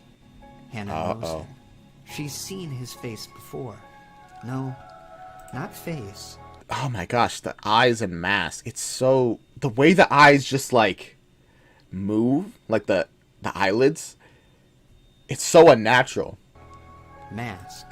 And he doesn't Strange, ever quite stone-like blink. Mask, with round eyes and an open mouth. Pain shoots down her arm and throbs in her finger. She remembers her vision from shop class. This boy, Otho, climbs up the platform, over the ropes, and into the ring. The wind is, like, blowing on him, on his, like... Because, like, his hair's, like, slightly moving a bit. Which gives, like, such an ethereal vibe now. My goodness. Behind him, another boy follows. Oh. He, too, wears the same eerie mask, but Hannah also knows him. It's the boy with the bloody nose. The figures move in unison, as if controlled by a singular... Wait. Huh? Honestly, the puppet is even more disturbing than the Lumberax one to me. Something about the eyes. No, I get that. The Lumberax one is, like... It's like a classic kind of creepy. This one is... It's disturbing, the way he stares at you. And okay, so the vision that Hannah got was a fight that was probably happening at that exact moment. But yeah, it's such a cool... Also, welcome Audie and Saga to the stream. And after getting beat, now this other boy is bound. Pokotho really likes hive minds, huh? I'm also trying to find a way to put this on the stage somehow. I think it would be so awesome. Movie wouldn't be as difficult. I'm trying to find a way to stage this. It'll never happen. Yeah, I figure it wouldn't happen on a stage, but if it did, it would be so cool. Oh my gosh. Just imagining a stage performance of... it would be so cool. They meet Spitfire in the middle of the ring and wait for the bell. Wait, is this 2 against 1? That's not fair. Ethan turns to Eddie, pointing to Otho and his double. How's that fair? There's 2 of them. Not 2. 1. I guess that's how it's fair. Oh, yeah, Pokey really is all about making people one, which is so... Rebirth. Death and rebirth. Well, I mean, we know that becoming infected with the virus in the Guy Who Didn't Like Musicals is a death-like process. And you're reborn as part of the hive. The bell dings. Spitfire flings forward, running for Otho. The 2 boys peel off in opposite directions, their movements synchronized with impossible precision. Their paths differ, but their feet fall as one, like separate appendages of a larger organism. Sophia can't follow them both. They circle around her and attack from behind. Oh gosh. One boy dives for her legs. She jumps over him and quickly ducks as the other pounces at her head. Man, this is so rough. It's all fighting 2 against 1 is already like a massive disadvantage. Like numbers are crazy, like multipliers when it comes to like, fights like this. And having them work together perfectly as well, she's essentially screwed. Like trying to portray their powers and making it look real would be so awesome. You'd have to use like a bunch of practical effects, and I feel like it would be really dangerous, and you'd have to practice a ton to get any practical effects to be safely used on a stage while the musical is playing and everything's happening. It would be really cool, but that sounds like it'd be kind of really dangerous to get right. The time stop one actually would be pretty easy, and I think would be really cool on stage. But the fire one is a lot more complicated. Fire slides to one side of the ring as Otho regroups on the other. Sophia breathes, focuses her energy. If she's going to win, she has to take out both of Otho's bodies at once. She crouches, readies herself. As the two masked figures take off in her direction, Spitfire twirls. She thrusts her heel into a roundhouse kick. Ooh. Red glow explodes out her foot. A tidal wave of flame crashes across the ring. Beating on the glass barrier of the arena, the crowd shields their eyes. Hey, that's a prize. This is going pretty well for her, honestly. How does it go bad? From the burst of light. When the smoke clears, Ethan's jaw drops. Spitfire stands breathless. Her attack should have forced anything in its path off the fighting platform, and it has, in a way. She is the only one left inside the ring, because the two forms of Otho are floating high above it. They can fly? Sophia looks up in terror. Well, that's not fair. But also, flight is... I feel like people have become aware of how incredible flight is as a fighting ability. You can attack from angles that other people can't really attack from. And a big one, you are your own leverage. Because a lot of fighting is getting the proper leverage, like to kick off and punch off. You don't need any of that. When you punch with your full body, you don't need the ground to support you. You can support yourself with your flight. Just come back in, but Nick mentioned one of the things he likes about Nightmare Time was being able to write stuff that might not work on stage, but can work in this format. Like the scene with the Watcher World where Bill and Alice are stuck on a roller coaster at the top of the ramp. It's one of the reasons why these will probably never come on the stage. Yeah, it's so cool. It's a very impressive usage of the format that they were limited to. They've taken full advantage of it, which is so impressive. And you can see that as they've gone from the first episode to all the way here, they've gotten way better at using it. Maximizing the fact that it's digital and it's on screen and they can pull all this stuff together and edit it in post-production. It's so... I love it. It's just part of the amazing talent at Team StarKid. As the masked fighters glide through the air, descending upon her. She turns to run from the ring, and the boys swoop down. Hannah gasps. No, Sophia. As one boy grabs her arms from behind, the other lands on the mat in front of Spitfire. This Otho, the one with pale skin and blue veins, slowly marches forward. What is he gonna do? Sophia trembles and falls to her knees. Is he gonna infect her? Otho takes her face in his hands.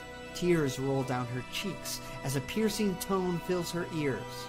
The round eyes on Otho's mask begin to glow, brighter and brighter as the noise intensifies. Ethan turns to Eddie. What's he doing to her? Hannah's fists clench. Her anger swells. In her mind, she calls to Otho, warning him. She's my friend. Don't you dare take her. Otho turns to Hannah and cocks his head. Stop me. But Hannah can't. Despite all her effort, she can't push Otho from Sophia's mind. He's too strong. Dang. If only she could access the power she had the other night.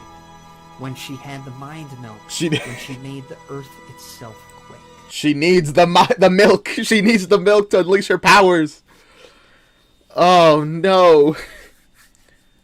Or maybe she needs Webby. Webby, who we haven't seen since the beginning. What is Webby even up to? Now, all she can do is watch as Otho turns back to Spitfire. Sophia screams. Her pitch shifts until it and Otho's piercing tone are one and the same. A perfect harmony. Sophia's expression goes blank. Her eyes glaze over.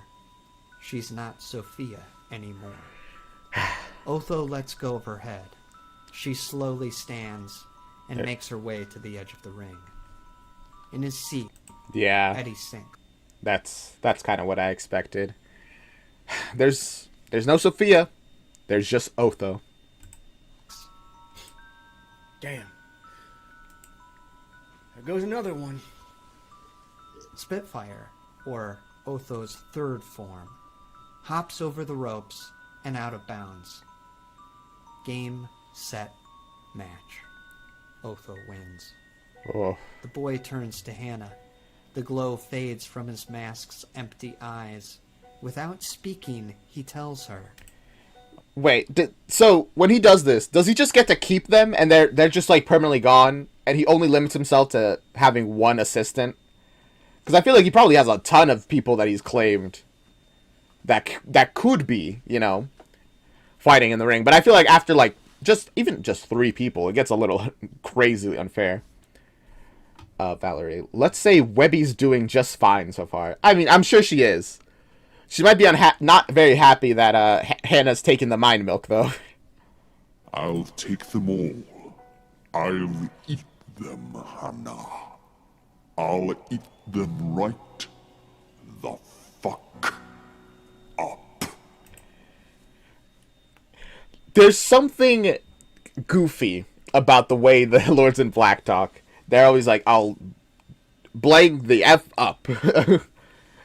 But the way they say it, and the fact that you know for a fact they can do whatever they're saying that they can do, takes it from that kind of inherently goofy side to, oh, they're going to do that. At the empty bar, Eddie throws back a shot of whiskey and explains to Ethan. They say he's some kind of experiment. Scientists went into space and landed on a meteor, brought back something with them. Okay, whoa, wait, that's massive. So, outside of the timelines where Hatchetfield gets infected, and like, you know, the guy who didn't like musical, that meteor is just up there. It's just there. Oh my gosh, and it has the material, probably created by Pokey. Nightmare Time, unlike the others, Nibbly will eat you. Also, Wiggly and Pokey's threats for no reason be like, I know, right? They're very direct and clear. So, okay, the meteor's just there. I'm guessing in some timelines, it gets just a little too close to Earth and starts falling. Lands in Hatchetfield, of course. While in other timelines, it just stays there. And, of course, in this one, scientists sent somebody up. And they brought something back. A substance.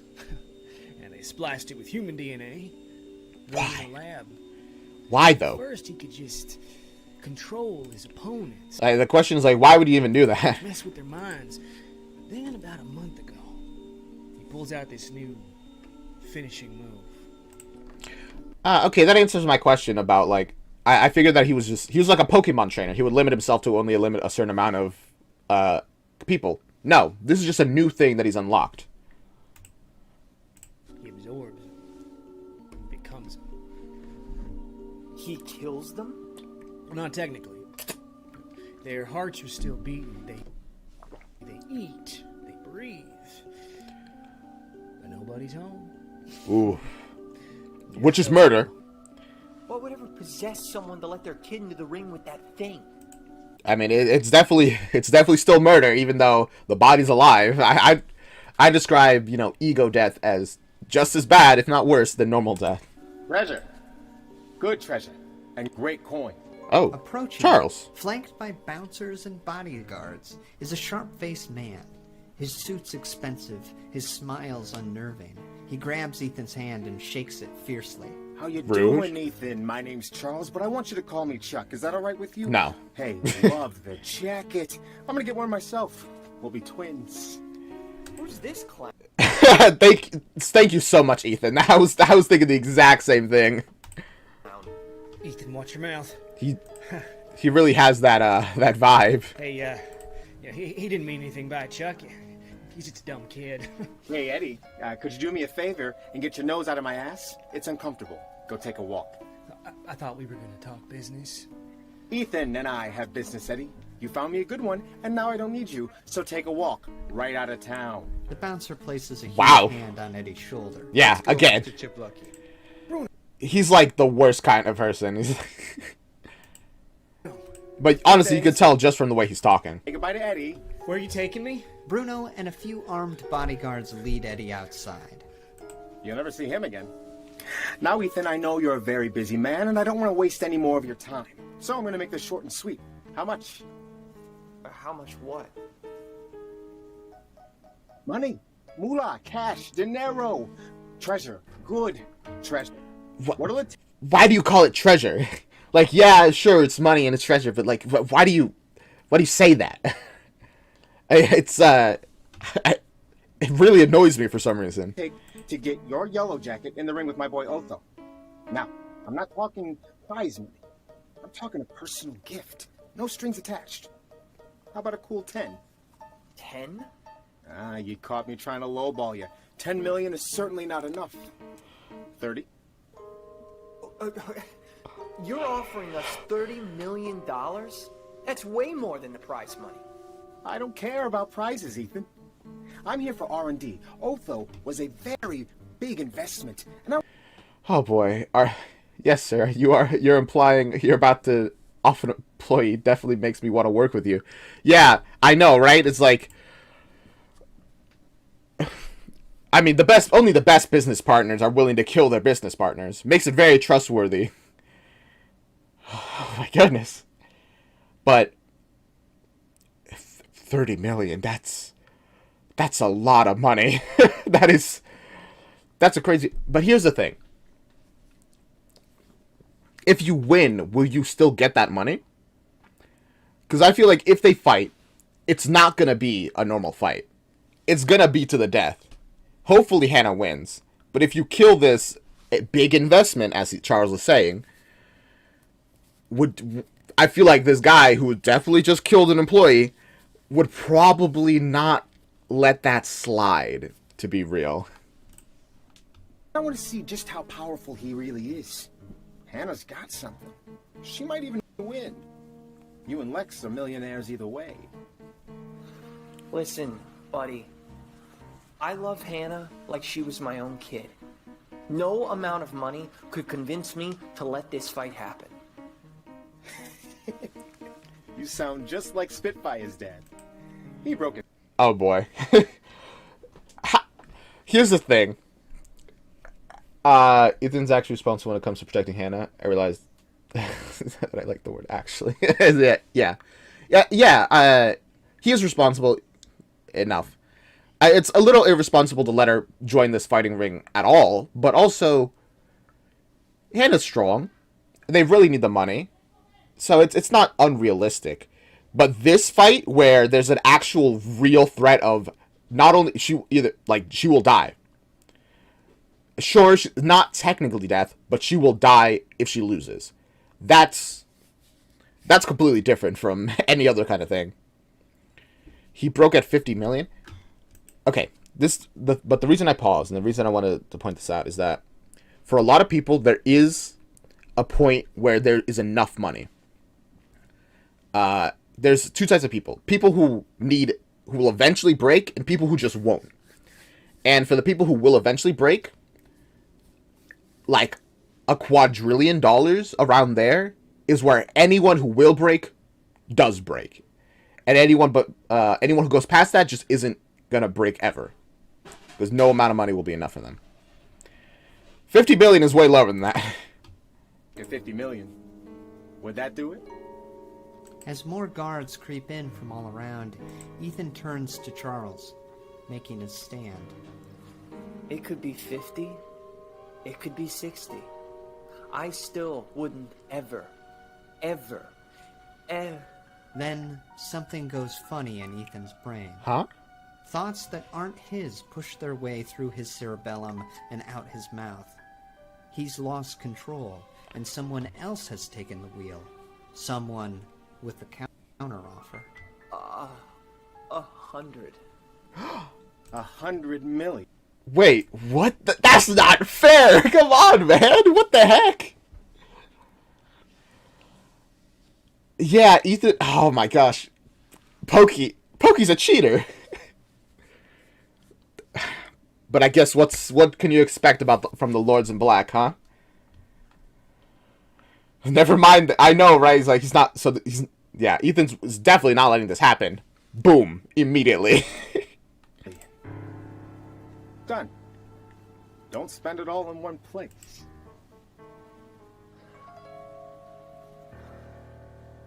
In the locker room beneath the arena, Oh gosh. Hannah's eyes roll forward as she retreats from Ethan's mind. She's never taken control of someone on purpose before. Wait. Oh my god. It wasn't Pokey. It was Hannah. Hannah, what the heck are you doing? Maybe her powers are growing. Maybe desperate times call for desperate measures. Wait, that's cool. She did that even without the mind milk. Which maybe with the mind milk she'll get even stronger. She wants revenge. Yeah, that makes sense. But also, come on. At least they'll be millionaires, I guess. Assuming Hannah wins. In any case, she wasn't going to let Ethan stop her from taking on Otho. From getting revenge. Oh, perfect. They said Later, it right there. A crewman leans in the doorway, handing her a Glad that we got outright confirmation. bottle of frothy blue mixture. Yellow Jacket. Mind milk. Fights in 15. Hannah I don't know why the term mind milk really grosses me out. I do not know why. Oh boy. Then she feels a familiar presence flood the room. Oh, there you are. Hannah turns to find the ethereal image of a woman with long white hair. It's been Webby. It's been a minute, Webby. Hannah's the main character who has power to control people's minds. There are other kids who also have powers that they're doing these fights to win money and have a good time together, I guess. I mean, I'm pretty sure, yeah, that's essentially the reason. Money, fame, friendship. Lots of pretty good reasons, honestly, to fight and use their power stuff. Although, okay. Hannah's powers... All their powers are essentially just to reach into the black and white, I'm pretty sure. And I guess how it manifests depends on, I don't know, belief, perhaps. What the mind milk gets for them. Alright. Let's go. Let's see what Webby has to say. Hannah, what do you think you're doing? What does it look like I'm doing? Don't you see? That vision you had when you cut your finger, he sent it. He's been baiting you, luring you. It's been his plan all along to get to you. You can't fight him, Hannah. I won't allow it. Hannah slams her locker shut. He took Sophia. Who's next, Daniel?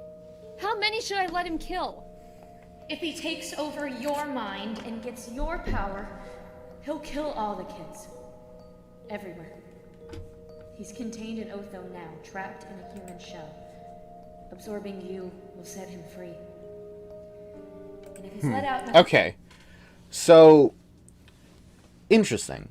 I guess his whole idea, the reason why there's this liquid where he is, that was his plan to invade the world. In this timeline, it didn't work. It got found by humans instead of the meteor. The meteor never fell. Humans got it. They implanted it into a human and trapped him there. Maybe on purpose. Maybe just experimenting for some reason. Huh. Interesting. So this is Pokey's way to influence the world. Everyone needs to have a vector.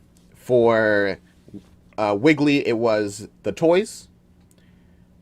And, okay, interesting. It was the greed related to the toys, I guess, specifically, but... Alright, let's move on. I can stop him. It's happened before. In a different If I'm timeline. so powerful, then maybe I'm the only one who can stop him. No, Hannah. You just want to win. I mean, I was gonna say reasonable logic about if you're told that you're really strong, so I guess who else can stop him? But also very, very good counterpoint. You like being Yellow Jacket? I do. For the first time in my life, I have friends. I have money. Lex is happy. I'm finally using my power in a way that's helping me, and now you want me to stop? You're walking right into his trap. Yeah. I'm more powerful than Otho. And I'm more powerful than you. Hannah cracks open the bottle of Oh boy. I doubt it a little bit, to be honest with you, Hannah. I don't think you're more strong than a Lord in Black. mind milk. Wiggly and toys, chugs yeah. it. Immediately she feels the effects, the power coursing through her. Webby feels it too. Don't push me out, Hannah. Go away, Webby. I don't want to see you anymore. With unbelievable strength, Hannah forces Webby back. Psychic energy radiates from the girl, enough to push an elder god, a queen in white. Webby starts to slide. Wait, okay, a queen in white? Does that mean there's more queens in whites? Or is there only this one? Curious. But also, wow, Hannah is strong! So, using her full power, which can only be accessed with mind milk, right now at least, she can push back an elder god. That's so cruel. That's so cool. Slide across the floor. Her feet skid and squeak on the linoleum as Hannah banishes her. Hannah, no. But Hannah's too strong. Although, yeah, wow. She's actively, like, resisting, and it can't, and it's still pushing her back. That's crazy. Webby loses her grip in the girl's mind. The invisible threads of her cosmic web slip and snap. Hannah pushes the presents out of the locker room and out of the roller rink. The web snapping sounds way more dangerous than anything else. She locks Webby out. Uh-oh. Slams the door shut and locks Webby out. Of her mind or of... In his own private chamber, the thing trapped inside Otho feels the exchange. He feels Webby's absence, and beneath 3 stone-like masks, 3 mouths smile.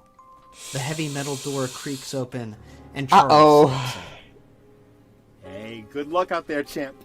Oh, and remember, I got my thumb on the button. Charles... Literally, this is like the worst scenario. She locked Webby out? Why? Why did you do this? You're one person who actually really wants to help you here. Holds his detonation device. Who can? Maybe. 3 sets I don't know. of eyes narrow, fixated on it. Back in the ring, Hannah stands in her corner as Otho's 3 forms climb into theirs. She watches each one. There's the boy with the bloody nose, Otho's first victim. There's Sophia, and there's Otho himself, with his pale skin and thick blue veins. Do you recognize that theme in the background? I sure do. This is from the intro of The Guy Who Didn't Like Musical, the very first song. Of course I recognize it. I know. I'm like, wait. And you can hear it building up. I love that. Stands in her corner as Otho's 3 forms climb into theirs. She watches each one. There's the boy with the bloody nose, Otho's first victim. There's Sophia, and there's Otho himself, with his pale skin and thick blue veins. He's her primary target. With him gone, maybe the other 2 can be saved. Ladies and gentlemen, oh man, tonight... I love that so much. The Guy Who Didn't Like Musicals and let it come from the Guy Who Didn't Like Musicals. Oh my goodness. Both of those songs had this theme, which specifically when the infected were talking directly to us, the viewers, you know, us and you, me and I, words. Now we know. Now we know what that means. Tonight is the Battle Royale. Can the Sting dethrone the King? It's Otho versus Yellow Jacket. The bell sounds and the crowd goes wild. Otho Prime stands still as a statue as his 2 other bodies split off to either side. Okay, we're already jumping in. Hannah's at a major disadvantage. running for her at top speed, but she doesn't break focus. Okay. She gathers her strength and lunges forward. She screams, and a wave of psychic energy crashes forward from her mind in Otho's direction. The wooden platform splinters Okay. as the blast barrels forward. The canvas rips. The ring... So, one psychic blast was enough to instantly defeat her opponent, Spitfire, who was probably second best, not champion, but second best. I get the feeling it's going to be a lot less useful against Otho. cracks. But before the mental beam hits Otho Prime, another body jumps in the way. It's Spitfire. Hannah sees what's left of her friend, flung into the path of her furious attack, and she recoils. Unable to bring herself to hit Sophia, Hannah quickly pulls her punch. The psychic blast dissipates. Otho's outsmarted Hannah, using her friend's body as a shield. Oh my gosh, that's sick. That's sick in the bad way. But also, yeah, it's pretty smart. She won't hurt her friend. Even though she kind of isn't her friend anymore. Just then, Otho's third form comes crashing into Hannah's side. Thud. Hannah's flung onto the mat, tumbling across what's left of the fighting platform. She rolls to a stop. It's so poetic that the first Hatchetfield musical and the last Nightmare Time episode so far is about Pokey. I know, right? It all comes full circle. And it's always about the Lords in Black. Always. Right at the edge. Bang! Her head hits a post. The skin on her temple splits. Blood trickles. Her ears ring. Oh gosh. The ringing mingles with the wail Got of the a crowd. strong hit immediately. The lights burn Hannah's eyes, and her head splits with a sharp pain. She looks up to find three figures floating out of focus above her. They descend, and their Now the music is from the background is Join Us and Die? Wait. features become clear. Three stone-like masks. Did it pass, or A punch. am I The just psychic missing blast it? dissipates. Otho's outsmarted Hannah, using her friend's body as a shield. Just I'm, like, then, listening for it. Otho's third form comes crashing into Hannah's Is this side. it? Thud. Hannah's flung onto the mat, tumbling across what's left of the fighting platform. She Oh, rolls I hear to now. stop, Thank you right so at much. the edge. Bang, her head hits a post. The skin on her temple splits. Blood trickles. Her ears ring. The ringing mingles with the wail of the crowd. And then The we arena lights burn then we Hannah's transition into this more holier. Although it's probably not the best word to use when it comes to the Lords in Black. eyes, and her head splits with a sharp pain. She looks up to find three figures floating out of focus above her. They descend, and their features become clear. Three stone-like masks with round, empty eyes. Otho's forms land around Oh Hannah. gosh. From his private box, Charles watches his creation, dreaming of possible uses for this monster he's made. Oh, he created him. I guess that's what he meant when he said that you're in a massive investment. And also, he's probably going to try to take over the world now. Well, it's not going to work. He's eventually going to get transformed. It's not like Otho needs one body. A main body. I doubt that that's really a big deal for him. In the stands, the high rollers in gowns and fine tuxedos howl with delight at the mayhem. Otho's three faces turn to them, disgusted. His voice echoes in Hannah's mind. Listen Disgusted. to that noise. Don't you despise them, Hannah? Hannah struggles to stand. Huh. She struggles in vain. Otho closes in. Why does their cheering disgust him? Is it the fact that they're like just for enjoyment of the chaos? Maybe he doesn't like chaos. Actually, I could very easily see him not liking chaos. In the end, he brought everyone together in peace and harmony. He wants everyone to be one singular voice, his voice. That's true. Do not fear. We will end this chaos and suffering. There will be harmony, peace, one singular voice. Okay. This reminds me a lot of a thing that I've thought about before. But eldritch beings can be horrifying whether they are good or bad.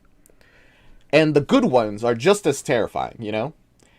Like, an eldritch being that loves humanity would still probably cause death and chaos, simply because its love is eldritch. And an eldritch lord, a lord in black, who wants peace, wants his version of peace, which is harmony. Everybody united under his voice. Ooh. I guess it's only natural that the very first one we've ever met, well, seen the effects of, would be such a disturbing guy. Otho kneels beside Hannah and takes her head in his hands. Tears well in her eyes. She calls out, Lexi. In a closed toy zone, Lex is alone in a darkened aisle, restocking the shelves. She unsheaths her box cutter and prepares to open a large cardboard box. She's gonna hear her. When she hears something. Huh? A rustling. The message has reached her. But where'd it come from? Huh? Hello? Nothing. No one. She shrugs it off and goes back to work. No, She don't rips shrug open it a off. shipment of brand new dolls. Blue dolls. With strange stone-like faces. There it takes is. One and checks its tag. Sing along, Pokey.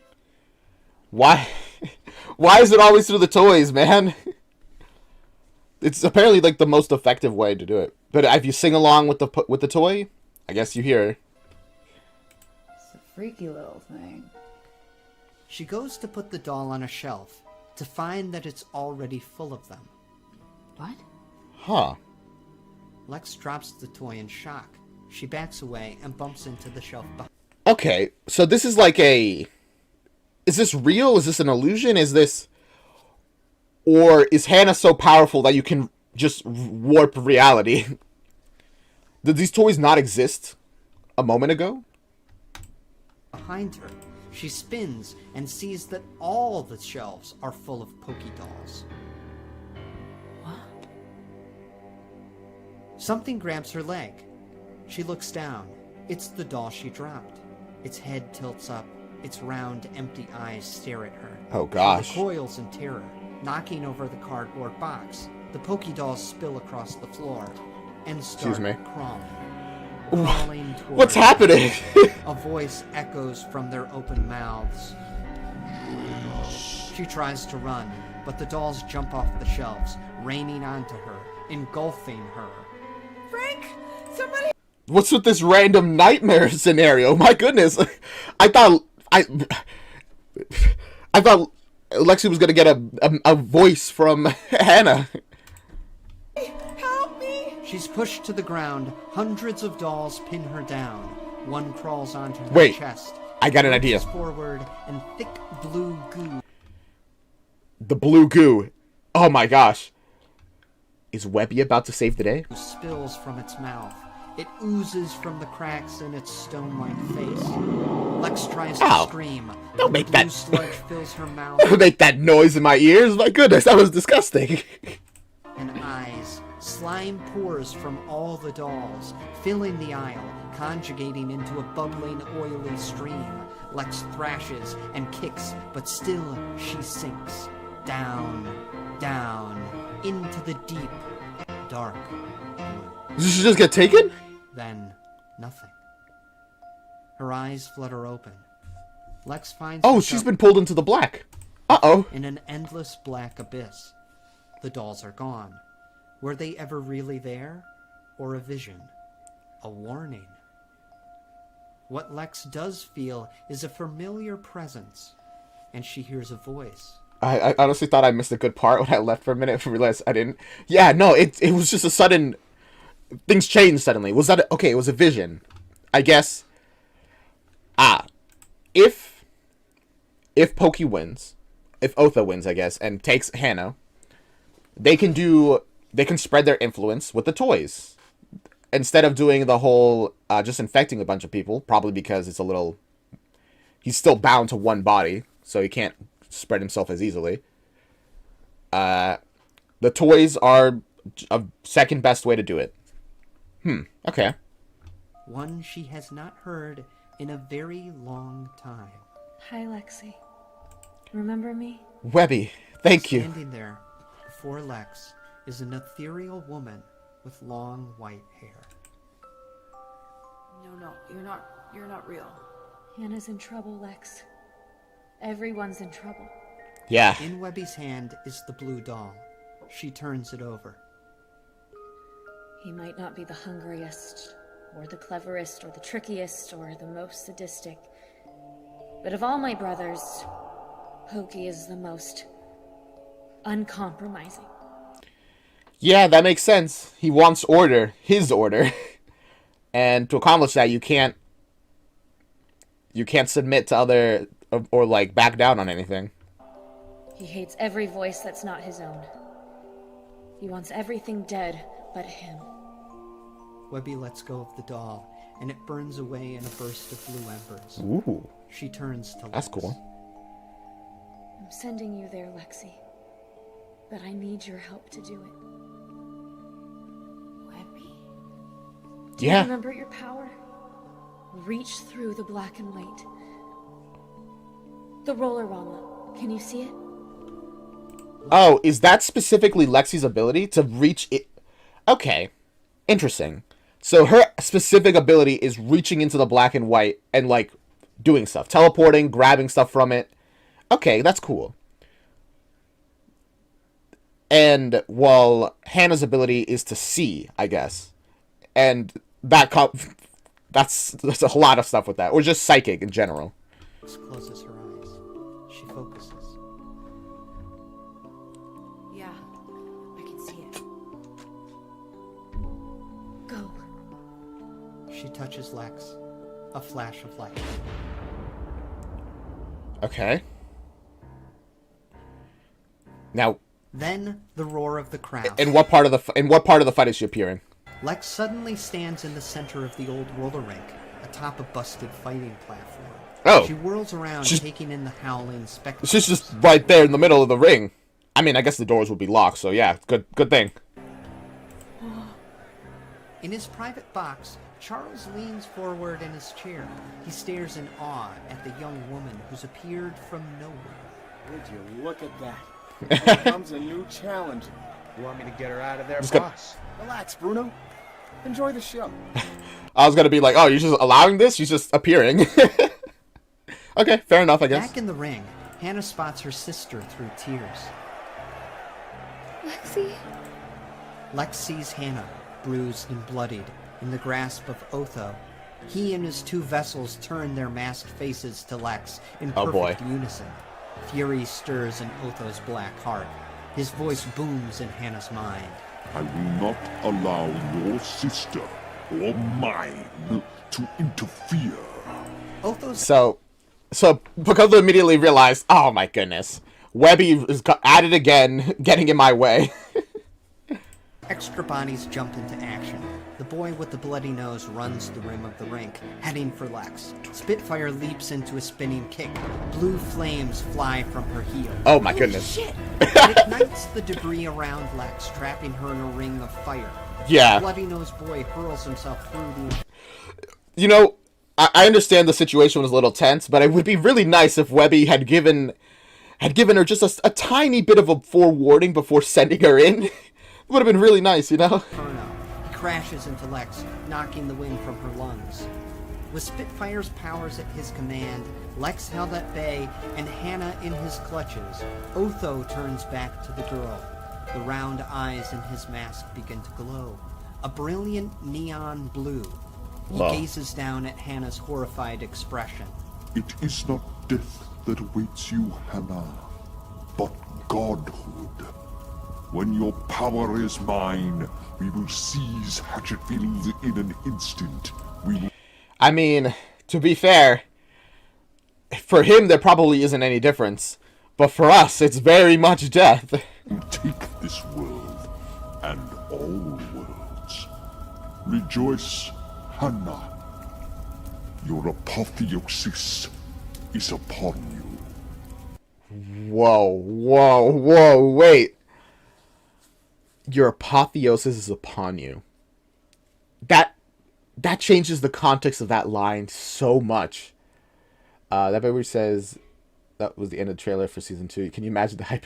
Oh my gosh. Your apotheosis is upon you. They said that so much in the guy who didn't like musicals. But now that we know it's directly connected to Pokey,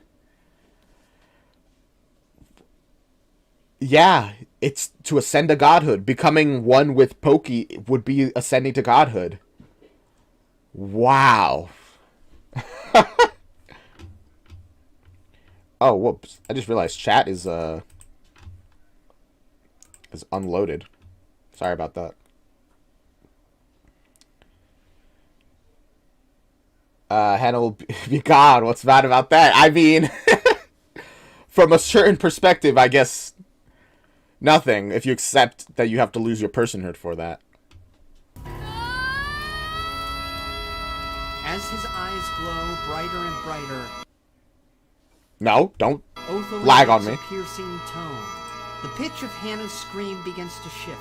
It inches closer and closer to Otho's Which also, tone. by the As his way, mind by the way, the whole pitch thing, like getting synced, it says a lot about the reason why it's a musical. Because everyone's in sync. They're all dancing together. They sing together. They're one voice. They harmonize with themselves. Harmony. Oh my gosh. My whole brain is... Everything's changing. engulfs hers. Lex can feel it happening. She can feel her sister fading away. Hannah! In his private Do box, something! Charles grins. Well, another one bites the dust. Then, Lex feels something else. I think Charles does not realize how dangerous Otho getting Hannah is. He really does not. A small metal device with a trigger mechanism on top. She feels it and knows it can stop A gun? Otho. She focuses.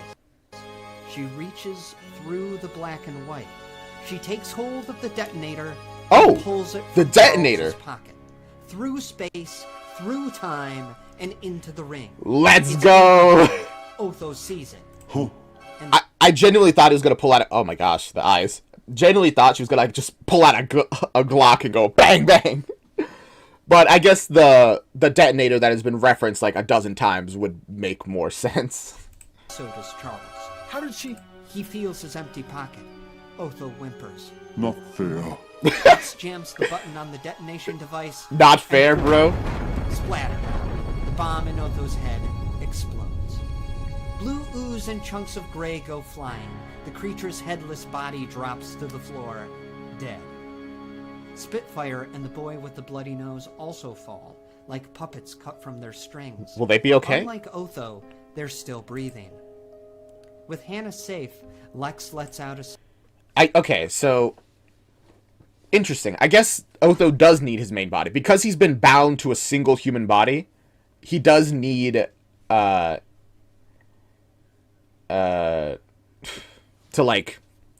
use the toys because he can't spread like normal. Like a permanently infectious thing from person to person. He needs his main body to infect them. Okay, that makes sense. sigh of relief. Then, a voice crackles through the sound system. From inside his box, Charles cheers. What a fight! Bravo! Bravo! Hey, Bruno, clear out the place, will you? I want to have a word with the new champ. All around, the doors to the roller rink Oh, boy. burst open, and bodyguards with submachine guns rush the arena. Oh gosh, I feel like using your powers is very fair in a contest that's about using your powers. Sorry, Otho. Yeah, but also she wasn't supposed to be here, Lexi. Rat-a-tat-tat. They fire wildly into the air. The Huh? crowd scatters. Wait. All right, get out of here. Show's over. Okay. Two bouncers grab Spitfire. So that's how they get rid of the crowd. I was like, whoa, what's happening? Whoa. He knows, carrying them off. Lex turns to her. It looks like they haven't recovered. Even though they haven't, like... Even though their bodies are still alive, they're very much not there. Her sister. Hannah, It's okay. I'm alright. is that what you think? You're in so much trouble. Soon, the Rollorama's clientele is gone. Lex and Hannah Lex, stand we are... Why do I keep calling her Lexi? I just realized. Lex. Lex. It's just Lex. But also... Wow, things... it's a little more serious than being in trouble. surrounded by a dozen armed men. Inside his private box, Charles speaks into the microphone, sending his voice through the arena's speakers. How you doing down there, Lex? I don't say this very often, but that was some good treasure. Lex looks up to the private box. Who are you? My name's Charles, but I want you to call me Charlie. Is that all right with you? No. What is this? No, This it's is not. what Hannah's been up to in her free time. It's a pet project of mine. And that blue puddle you're standing in was my little $1 trillion pal. Whew, $1 trillion. That's crazy. And I look down at the bits of Otho all around. But don't worry about it. The investment paid off because I found you two.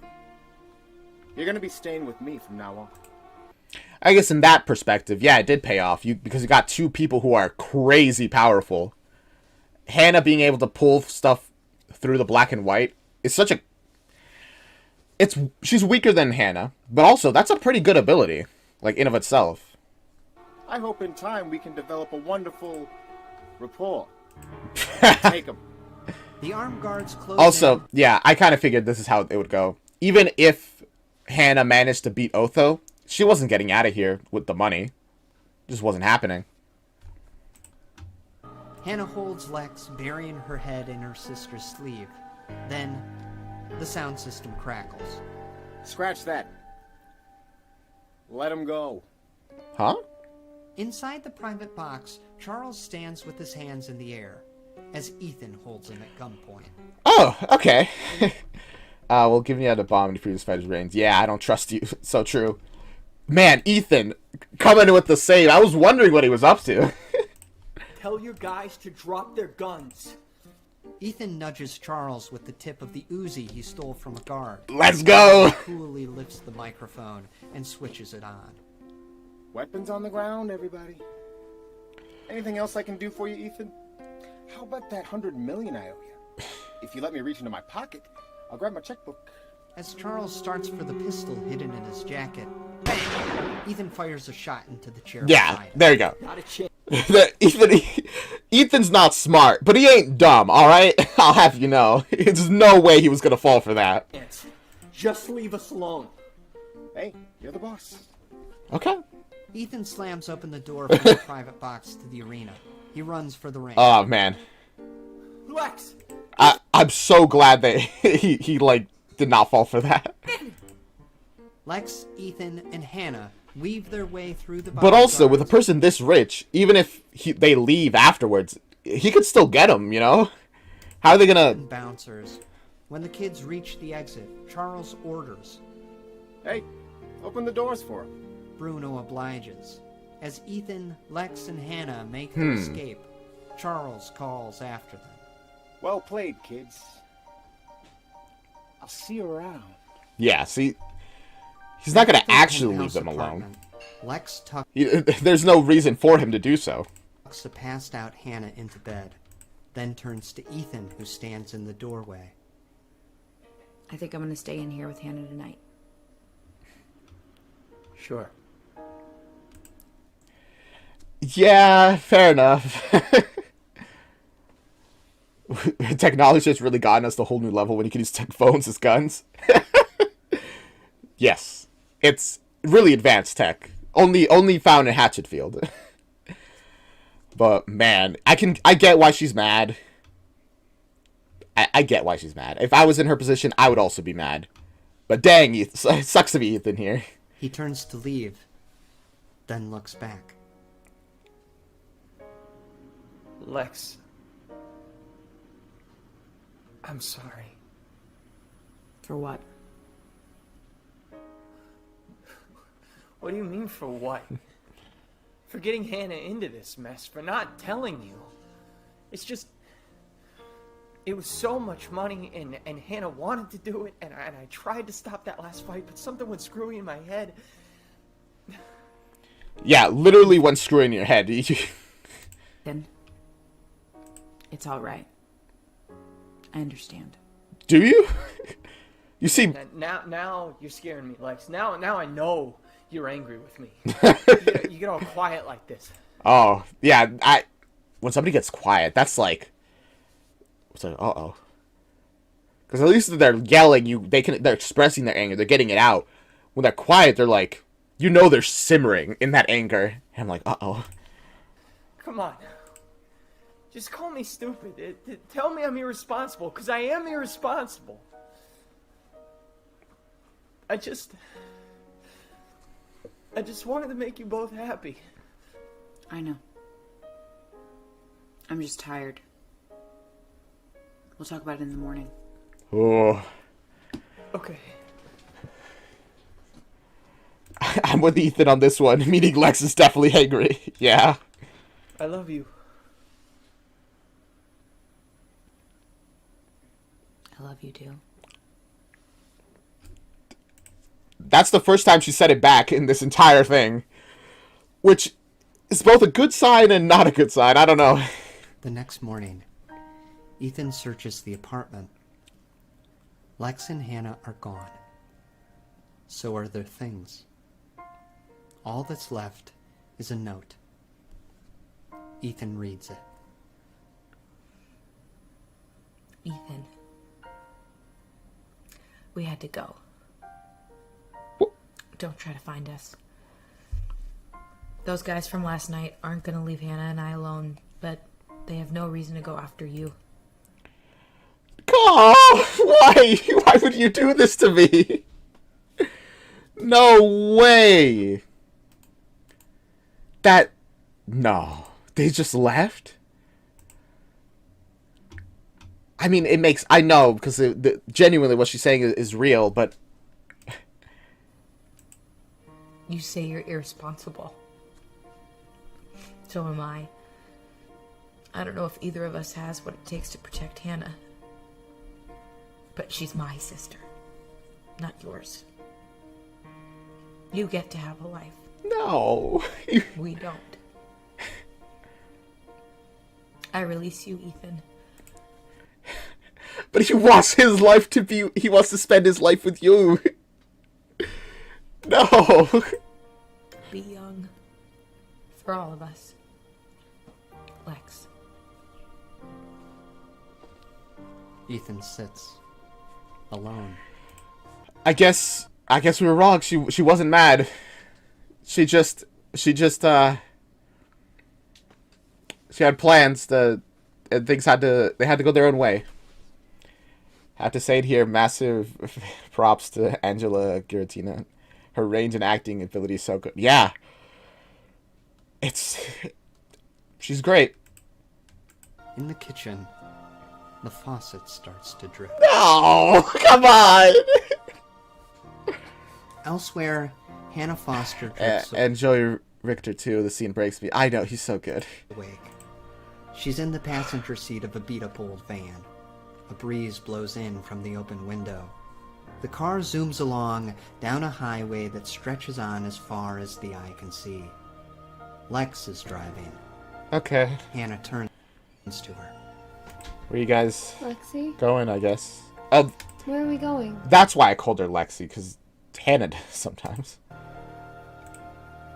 Just never got to propose. But things are gonna be different now. You saw Webby, Yeah. didn't you? Yeah. It's hard to pretend that this stuff isn't happening when you saw Webby and saved your sister and also teleported. Never mind not paying the the medical bills. Did those even get paid? I don't even know. He didn't get to propose. He told me that all the pieces are connected. That some things echo. I think something like this is happening everywhere. They echo. I mean, yeah, in one way or another, Ethan and Lexi split, either in Black Friday where he dies, here where they split because, not because they want to, but because they feel like they need to. And also, Lexi learns to draw into the black and white because she's needed. Will we ever go back to Hatchetfield? I don't think so. Probably. Hatchetfield has a way of dragging people back to it. I don't know. It's better than Clydesdale, at least. Get some rest. Yellow Jacket. Hannah leans back, knowing that the road ahead of them is long and winding. Lex gazes out at the horizon as she silently drives away from Hatchetfield. I think this is the first story that ends with somebody leaving Hatchetfield, which is wild, honestly. I feel like all the other stories, no one ever leaves Hatchetfield. At least, no, even in death, they don't escape Hatchetfield. The last song is coming. It makes you, uh-oh. So Ethan has to pay the bill. He's fine. He still had the $100,000. Oh boy. Let's hear the song. Another time, another place, another road, another space, another tone, another home. Oh. And our final Nightmare Time song, Next Time, directed by Dylan Saunders. You know, I will wait through the years for our fate.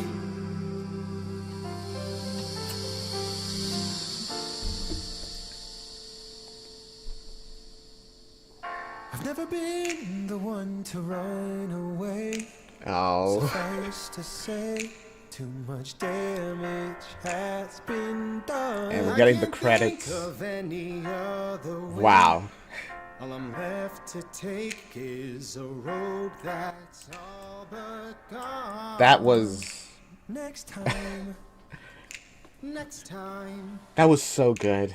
I'll find you in What? the next timeline. Another time, another Yeah, every timeline. next time. It's... This was so good. What a way to end Nightmare Time. An incredible... I love how they're all wearing leather. It's my last of many apologies. It's hard to see how we go around again. We made it through Nightmare Time. God, I hope that there's a timeline where things go well, because I feel like, as they said, things echo. Some things keep happening, no matter the timeline. And I wish, with all my heart, that people, that somewhere, people are happy, man, you know?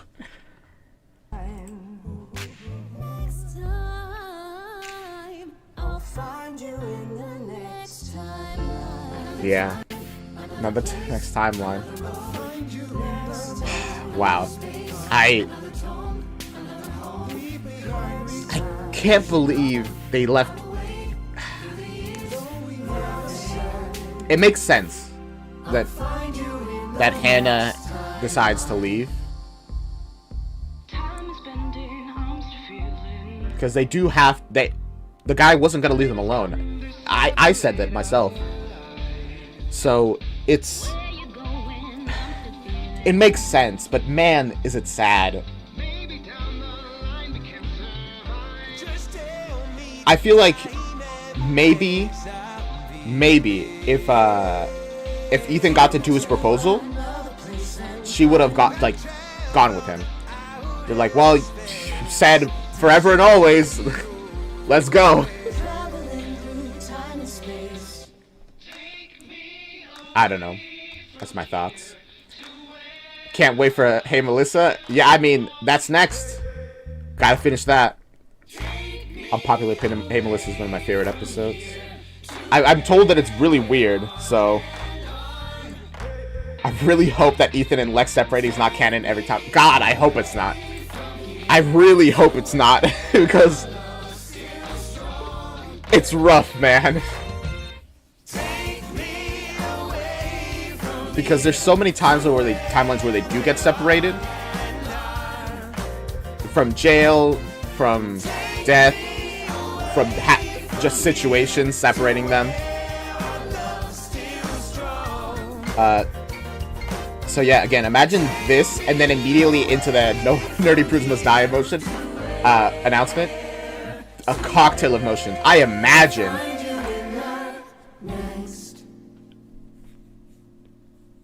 Find you in the next timeline, and then nerdy prudes must die. There you go. Next timeline immediately. Wow. Go show Team StarKid some love. Rewatch their stuff. It's so good, honestly. But, yeah. Thank you for joining me on this journey. It has been... Wow, it has been a lot. It's been amazing. And I'm so glad to have you guys here with me to enjoy it. To go as we go through all this stuff, man. I want to get marriage in one of their timeline. I want them to get to actually be happy. So happy you enjoyed Nightmare Time so much. It's so good. How could I not, you know? Oh, man. This is why I need Nightmare Time 3. I need Lex and Hannah to be... just one episode. Just one timeline where they get together and are happy. That's all I want. It would be so good. Oh, man. But until then, I guess. I hope you enjoyed this video. It's saying how many people have seen the trilogy, not Nightmare Time. I know, right? I hope you guys enjoyed this. I enjoyed it immensely, so much. You know, like, comment, subscribe, do all those things. Suggest what to watch next in the comments. Hey Melissa, sounds like a real cool thing to watch. Then we're gonna go right through the Hatchetfield trilogy again. I already watched Nerdy Prudes Must Die on Black Friday on stream. We gotta do it again. There's so much more that I know now. I have to. But yeah. Until then, I'll see you guys around. Bye. Do. This is the outro song. This is the outro song. Do. This is the outro song. This is the outro song. Do. I like doing the outro song. Do song. Do outro song for you. Bye.